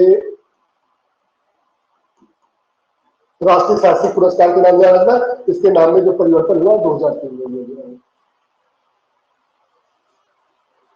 ठीक है ना। तो इस तरीके से जो ये छोटा सा जो कल हमने 10 प्रश्न आपको दिए थे, वो 10 प्रश्नों के उत्तर ये थे, और आई थिंक अगर 10 प्रश्नों के उत्तर आप सही दिशा में देख लिए होंगे तो आपको कहीं ज्यादा कंफ्यूजन नहीं होना चाहिए। ठीक है, बाकी प्रश्न आप डेली लिखिए, जो भी प्रश्न आपको दिए जा रहे हैं उन प्रश्नों में कहीं दिक्कत नहीं होनी चाहिए। अगर कहीं दिक्कत होती है तो एक बार किसी न किसी के पीडीएफ को आप जरूर देखें या किताबों को सर्च करें। ऐसे में सर्च करने से आपके माइंड में बहुत सारी ऐसी चीजें आ जाएंगी जो बाद में आपको बहुत स्पेशल लगेगी और आपको लगेगा हमने बहुत अच्छा किया। ठीक है ना। टाइम बहुत ज्यादा हो गया, 10 प्रश्न आते आते टाइम बहुत ज्यादा हो जाता है, लेकिन जरूरत है इसकी कि अगर टाइम ज्यादा हमारा खर्च भी हो रहा, कोई दिक्कत नहीं है। बट हमें प्रश्नों को किसी तरीके से यूनिट फर्स्ट से यूनिट लास्ट तक जाना है और सारे प्रश्नों को एक बार देख लेना है किस तरीके के प्रश्न पूछे जाते हैं। बाद में इनकी हम अभी शॉर्ट नोट भी आपको बनवाएंगे। अभी एक बार आपको दिखाते चल रहे हैं, मैं शॉर्ट नोट जो अपने तरीके से बना रहा हूं वह आपके लिए बहुत फायदेमंद रहेगा कि एक यूनिट आप एक जगह पे देख पाएंगे। ठीक है बेटा, हमें लगता है बहुत लेट हो गया, बहुत सारे लोग जा भी चुके हैं, इसलिए सबको जल्दी से छोड़ जाए। गुड नाइट, कल फिर से मिलेंगे सेम टाइम।